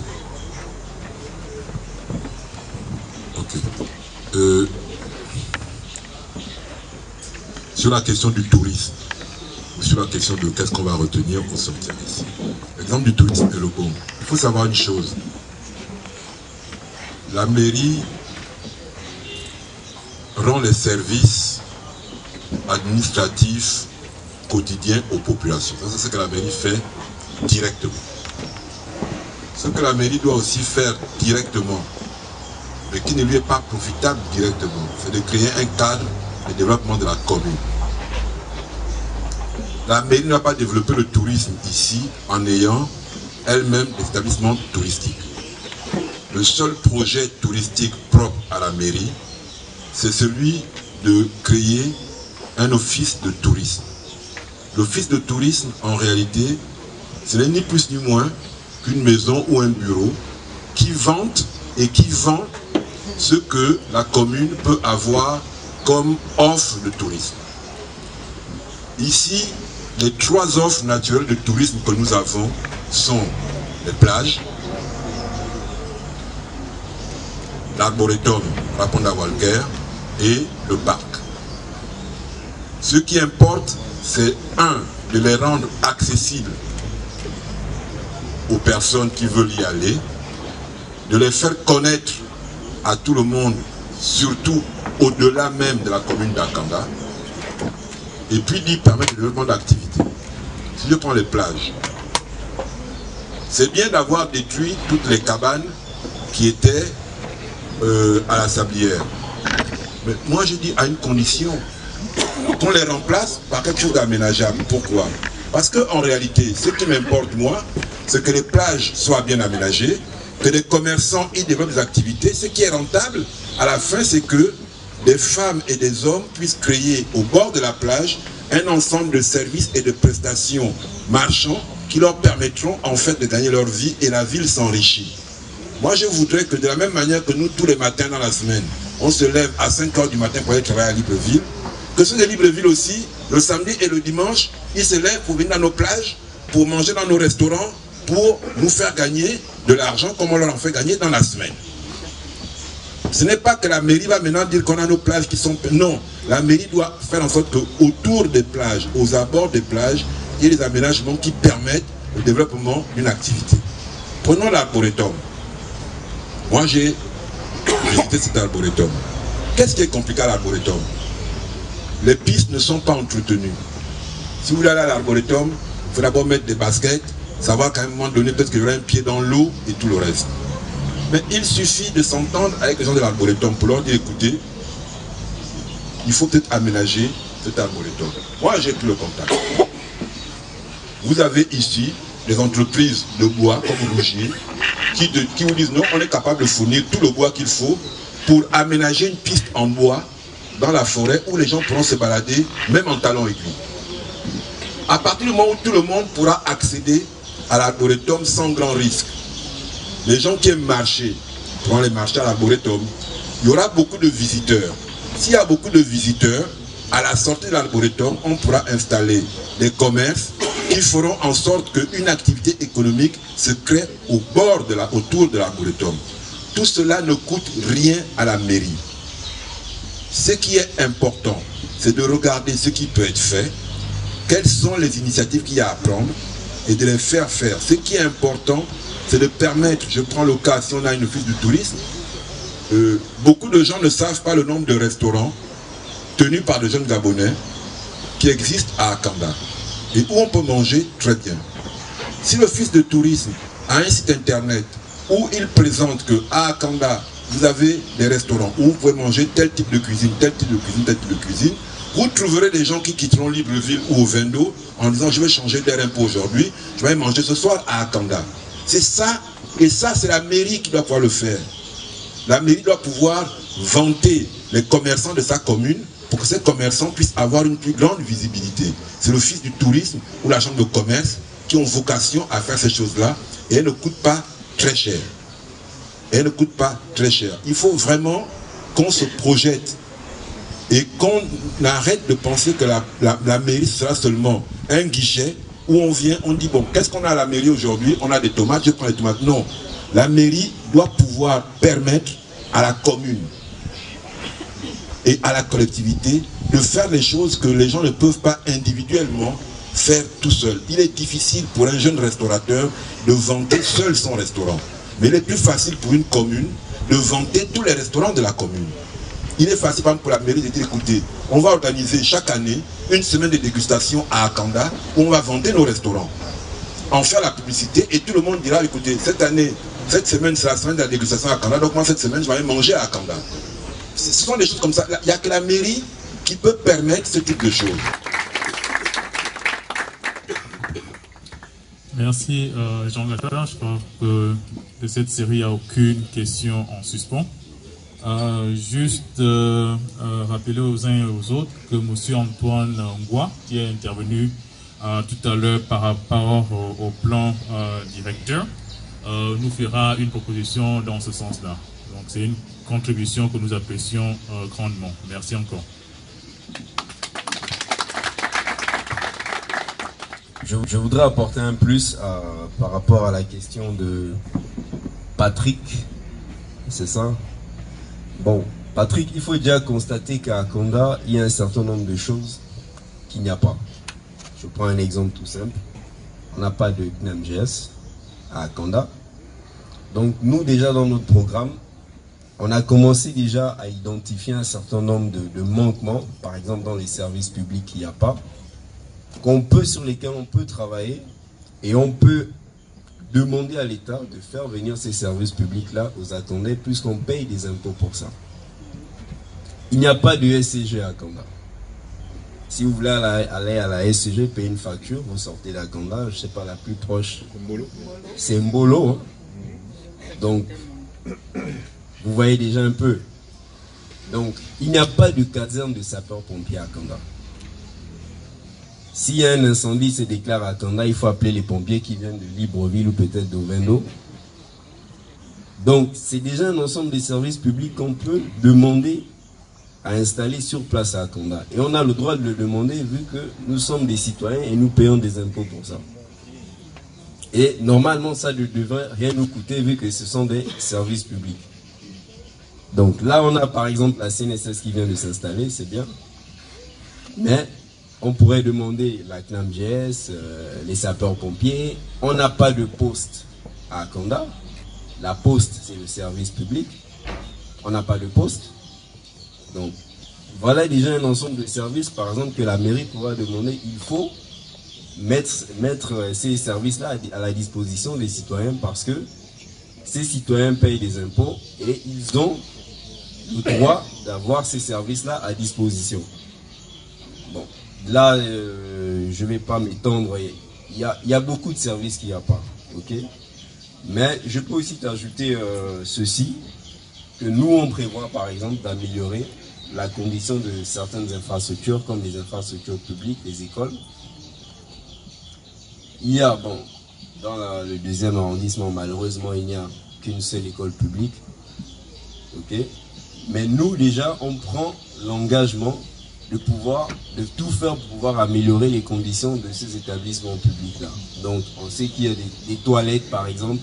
On sait que dans les écoles publiques aujourd'hui, les toilettes, c'est un véritable problème. Donc, il faut améliorer les toilettes. Il y a un certain nombre de services qu'on peut également améliorer, comme des bibliothèques, des infirmeries. Voilà, donc c'est un certain nombre, un ensemble de services, par exemple, qu'on ne retrouve pas dans certains établissements publics. Ça, la mairie peut le faire. Et je ne pense pas que ça va coûter énormément de moyens. Et d'ailleurs, on a parlé tout à l'heure de gestion collégiale et participative. Ça ne nous empêchera pas de venir dire, ok, Patrick, on veut construire ça, apporte-nous 10 000 francs. C'est pour le bien de tout le monde.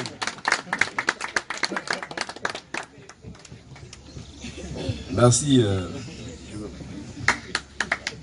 La question de la mobilisation des ressources ne concerne pas uniquement la municipalité.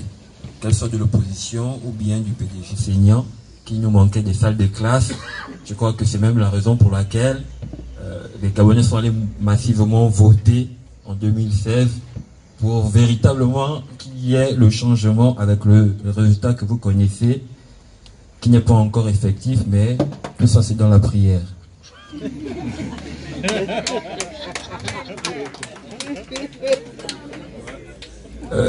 Juste pour dire à Patrick, pour revenir à Patrick, c'est une très bonne question, c'est une question pertinente.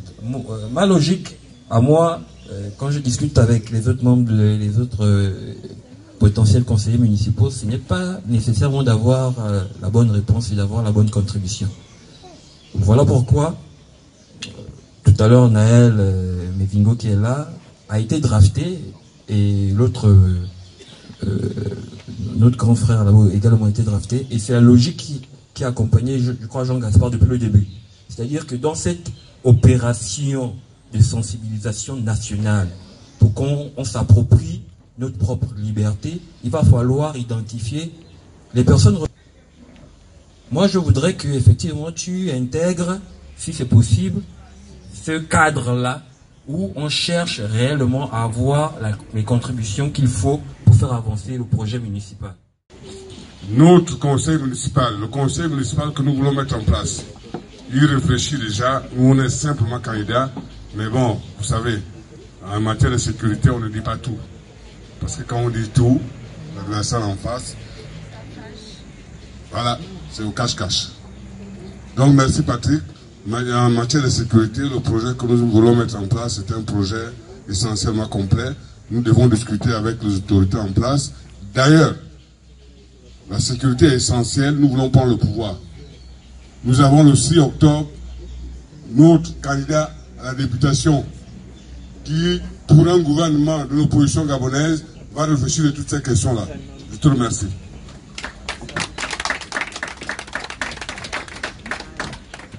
Merci, je suis François Mbeng. J'habite à Kanda depuis plus de 18 ans. Je commencerai par féliciter l'équipe conduite par Jean Gaspard. Vous avez conçu un bon projet, mais je vous demanderai de bien regarder, de discuter d'abord entre vous avant de continuer la présentation. J'ai l'impression que votre projet comporte des risques. Il y a des actions que seul le gouvernement central peut mener et des actions qui sont réservées aux municipalités. Faites une bonne différence. Prenez ce qui est à vous et laissez au gouvernement les questions du gouvernement. J'ai une petite remarque à faire depuis quelque temps, nous sommes ensemble. Vous voulez changer le Gabon.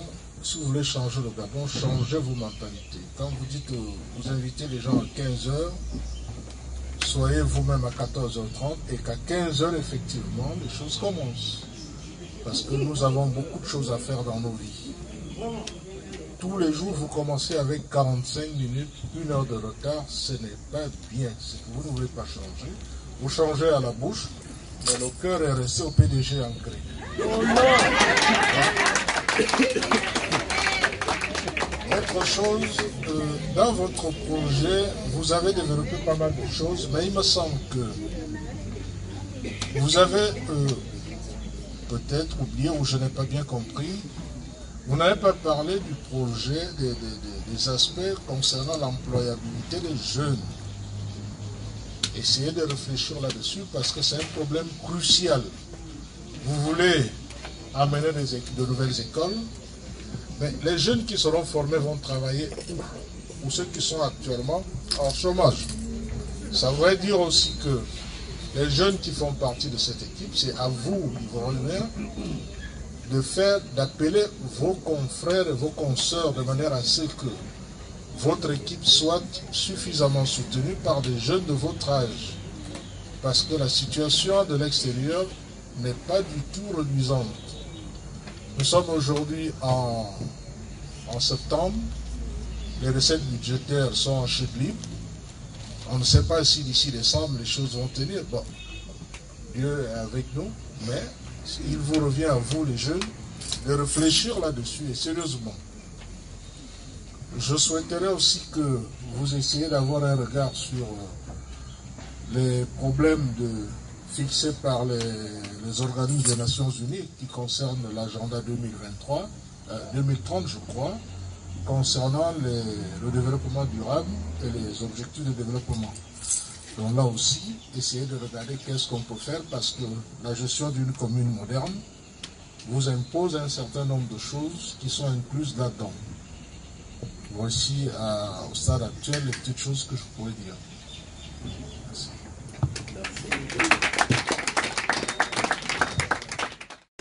Nous avions juste besoin, et c'est pour ça que nous commençons souvent tard. Je peux prendre ta témoin, hein. On avait annoncé toutes nos causeries dans Akanda à 15h. Nous y étions souvent à 15h. Mais si nous avions commencé ici à 15h, il y avait 12 personnes. 12 personnes. Donc nous sommes obligés d'attendre que tout le monde soit arrivé pour qu'on puisse commencer. Mes jeunes compagnons qui sont là avec moi, je vais parler pour eux, n'ont jamais été au PDG. Moi non plus, mais eux encore moins. Donc il ne faut pas...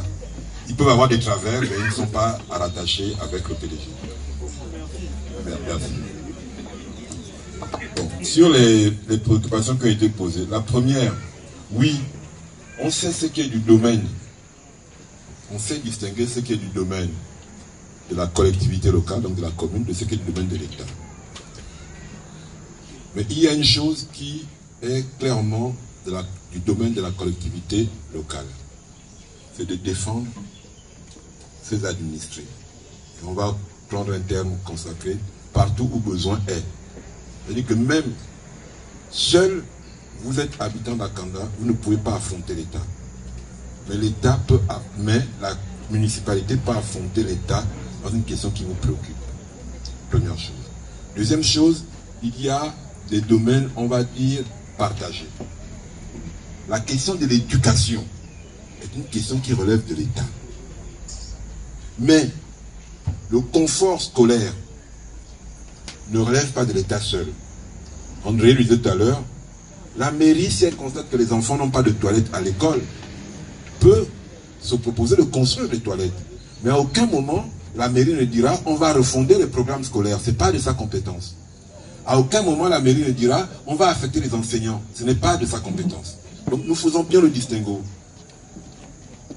Dans mon propos, je le disais à un moment donné, la question des inondations n'est pas de la compétence de la municipalité. Mais seule la municipalité et à ses côtés, les élus nationaux de la commune pourront poser et imposer à l'État de traiter cette question. Seuls les habitants d'Akanda ne pourront pas trouver une réponse à cela. Il faut bien qu'il y ait une mairie qui dise que c'est un problème qui se pose. Il faut qu'on fasse comprendre à l'État central que c'est notre problème principal et qu'il le traite. Donc la mairie a aussi le rôle de défendre les intérêts de sa population auprès de l'État et amener l'État, sinon l'obliger à remplir son rôle. La question de la sécurité n'est pas une question municipale. C'est une question qui relève de l'État central. Mais, il le faisait constater, 35 000 habitants, un seul commissariat, c'est pas tenable. En réalité, si vous allez à 4-5 km à l'intérieur d'Angodje, il n'y a plus de présence policière. Les policiers, vous les trouvez sur la 4 voies, surtout là où les taxis passent, parce que c'est surtout là leur centre d'intérêt. Non, mais là, la mairie peut dire à la police, attention, le problème d'insécurité qu'on croise ici se retrouve pour ceux qui veulent aller courir le matin, pour tel élément, il faut. Et maintenant, la police peut aussi dire à la mairie, écoutez, oui, on veut bien, on n'a pas assez de moyens. Si vous pouvez nous construire un commissariat, on va y affecter du personnel. La mairie peut dire à ce moment-là, d'accord, on va construire des bâtiments et vous allez affecter du personnel là-bas. Donc ce sont des questions comme celle-là qui sont réglées. Je peux répondre à vos dernières questions. Et en même temps, je vais vous dire, nous ne pouvons pas vouloir une chose et son contraire. L'emploi est du domaine de l'État. Le maire qui va venir vous dire que moi je vais régler les problèmes de chômage à Akanda, il ment. Parce que ce n'est pas de sa compétence. Par contre, dans tout le développement, on vous a dit qu'on voulait encourager la création d'activités. Cette création d'activités qui, implicitement, aidera à régler la question du chômage. Mais le maire ne peut pas dire que moi je vais traiter de l'employabilité. Ce sont des questions techniques, coûteuses, qui relèvent de politique nationale. Ce sont des questions qui relèvent de politique nationale. Ce qu'une collectivité peut faire, c'est de créer les conditions pour que l'activité économique dans la collectivité soit importante. Cela va implicitement régler la question du chômage. Mais, prenons l'exemple simple, il faut l'employabilité, ça veut dire quoi? Il faut créer des centres de formation adaptés aux besoins. Est-ce que la mairie, c'est de sa compétence de créer un centre de formation? Même l'école primaire, ce n'est pas de sa compétence. Ce n'est pas le centre de formation qui est de la compétence de la mairie. Les établissements scolaires en général, ce n'est pas une compétence municipale. Par contre, créer une chambre de commerce fait que les entreprises dans la chambre de commerce peuvent dire, écoutez, nous on a besoin d'employer dans tel secteur, tel secteur, tel secteur. Ici, à la chambre de commerce, nous allons créer des cycles de formation parce que comme on a besoin de serveurs dans nos restaurants, on va créer un cycle de formation de serveurs ici. On a besoin d'électriciens, on va créer un cycle de formation d'électriciens pour nos besoins d'entreprise.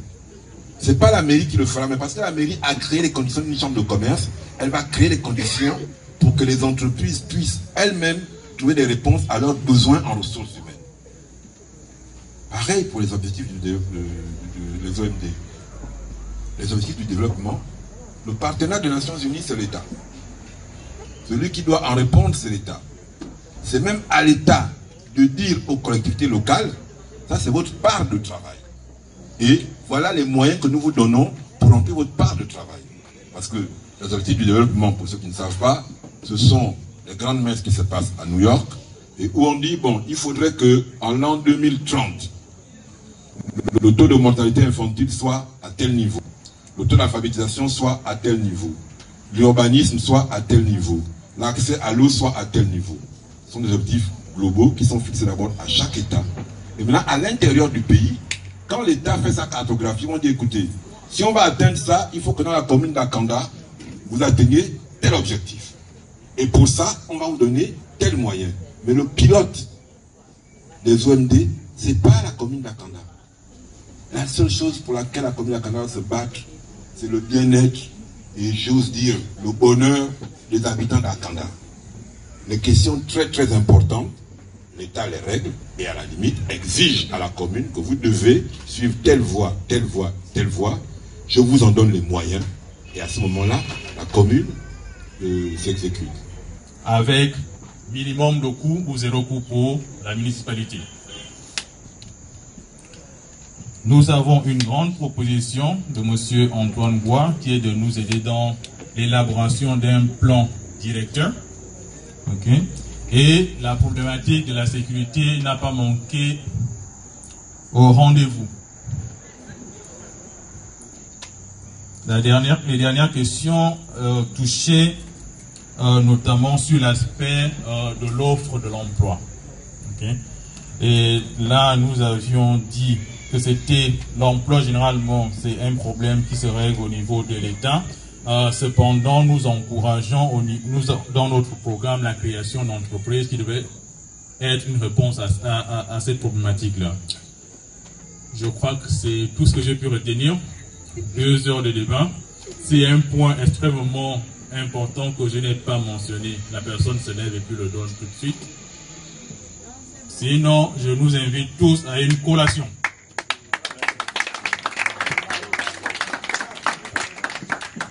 Ah non, c'est pas fini, je crois qu'on a des mots de conclusion.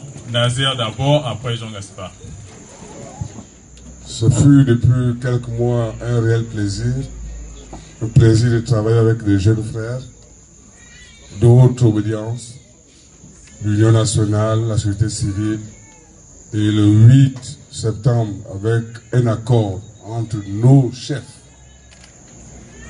un accord pour participer à ces élections en équipe, pour avoir des résultats.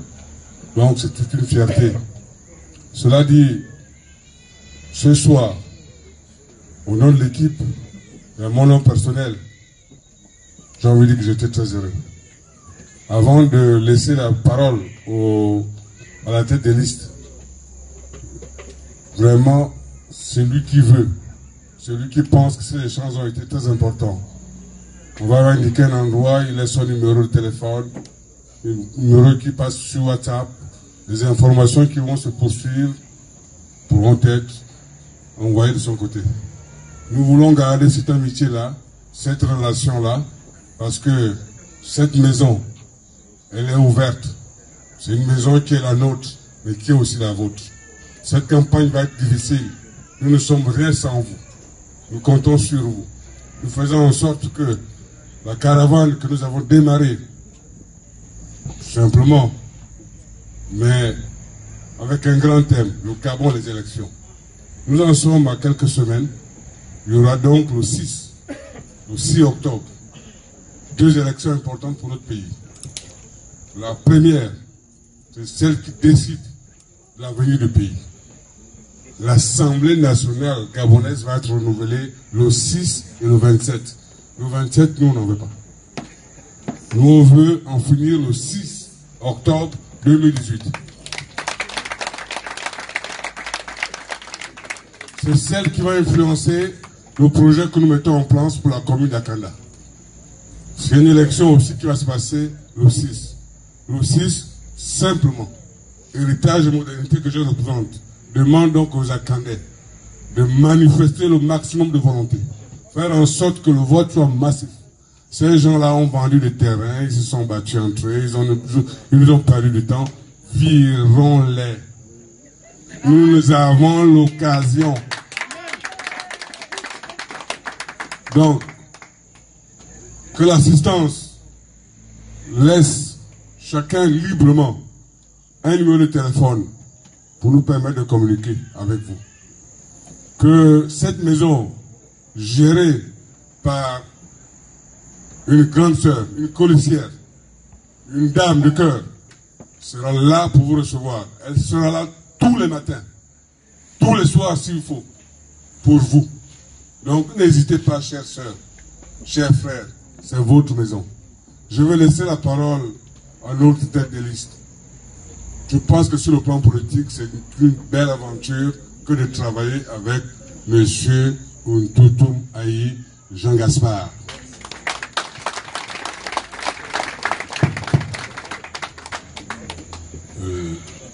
Merci. Merci à vous d'avoir participé à cet après-midi d'échange. Et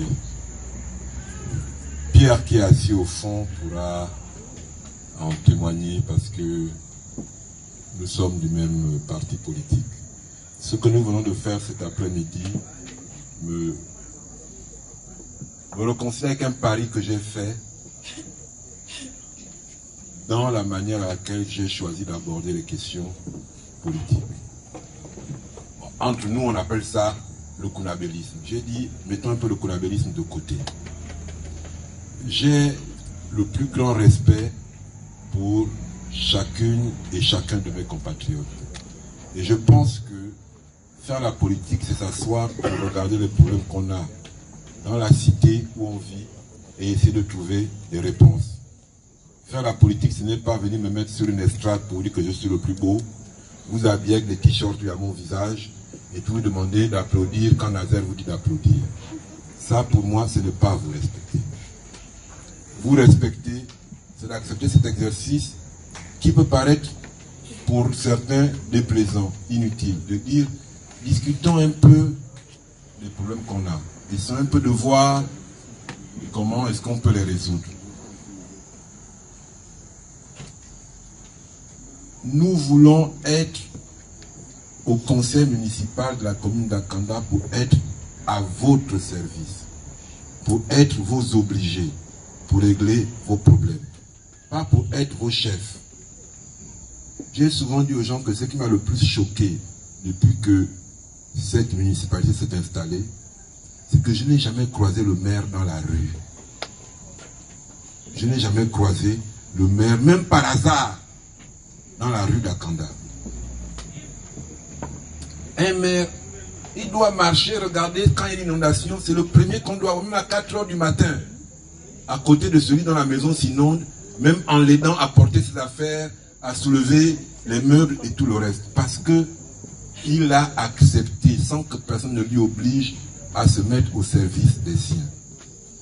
Donc, je vous remercie vraiment d'être venu ici. Dans cette équipe que vous voyez, contrairement aux apparences, moi, je suis un homme politique. Nazaire est un homme politique. Mais la plupart de ces jeunes femmes et de ces jeunes hommes, c'est leur premier engagement politique. Ils étaient comme vous, vais-je dire, ils regardaient les choses, avaient un avis. Ils se sont proposés de nous retrouver pour que nous ayons ensemble à nous pencher sur la question. Ils n'ont pas changé pour autant, bien au contraire. Peut-être même qu'ils nous ont fait un peu changer, ils nous ont fait un peu évoluer, ils nous ont appris beaucoup de choses. Faire de la politique, c'est pas un gros mot. Faire de la politique, c'est pas mentir, c'est pas voler. Faire la politique, c'est s'occuper des choses de tout le monde. C'est s'occuper de ce qui est le bien commun. Voilà pourquoi vraiment, je vous remercie. Je dis souvent aux gens, l'exercice n'est pas facile parce que, et là je suis d'accord avec François, on doit dépédégéiser notre pays. Mais à la vérité, ça dérange chacun de nous. On n'ose peut-être pas le dire. Mais chacun de nous en a marre de ce type de fonctionnement. Il cherche juste un espace où il peut fonctionner comme il pense que c'est normal. Nazer vous l'a dit. Vraiment, venez ici. Quand vous en avez le temps, quand vous en avez l'envie. Si vous voulez poser une question, vous trouverez quelqu'un pour y répondre. Moi-même, je serai là tous les jours. Jeanne-Marie sera là, Nazer sera là. On n'est pas obligé d'être d'accord. On doit être juste d'accord sur une chose. On peut parler de tout ce qui nous concerne, nous tous ensemble. Après, on peut parler de nos désaccords, de nos différences. Je ne suis même pas... Je ne vous en voudrais pas si vous me dites à la fin, écoute, vraiment vos idées étaient bonnes, mais vous savez, mon cousin était sur une liste, j'ai préféré voter pour lui. Je ne vous en voudrais pas pour autant. Mais discutons de ce que nous avons en commun, c'est important. C'est important que nous puissions en discuter. C'est ce qui fera de notre pays une richesse. C'est ce qui fera de notre pays une richesse. Chacun de nous est riche de sa spécificité. Dans notre équipe, en âge, en origine sociale, en niveau professionnel, nous sommes différents. Quand nous travaillons, nous sommes tous gabonais, nous sommes tous égaux. Nous participons au même travail. C'est ce qui est important. Je vous le répète encore vraiment, je vous remercie tous d'être venus participer à cet échange. D'aucuns auraient pu penser que nous serions 4. Vous voyez que nous sommes bien plus que 4 à discuter. Et cela, pour nous, pour moi, est très encourageant pour l'avenir. On partage, je n'ai pas 1000 francs ou 5000 à donner à chacun. Parce que ça aussi, je dis aux gens, ce n'est pas à vous respecter. On va boire un pot ensemble, on va discuter, on va échanger. Parce que on n'achète pas une voix, on n'achète pas une adhésion. J'ai un ami qui disait, il ne faut pas contraindre tes concitoyens, il faut les convaincre. On a essayé de vous convaincre de ce que nous faisons, d'en parler avec vous, par respect pour vous et par respect de nos usages. On peut partager un verre ensemble, continuer à discuter, à blaguer, à nous moquer les uns des autres, et puis à se souhaiter bonne soirée en nous séparant. Je vous remercie encore.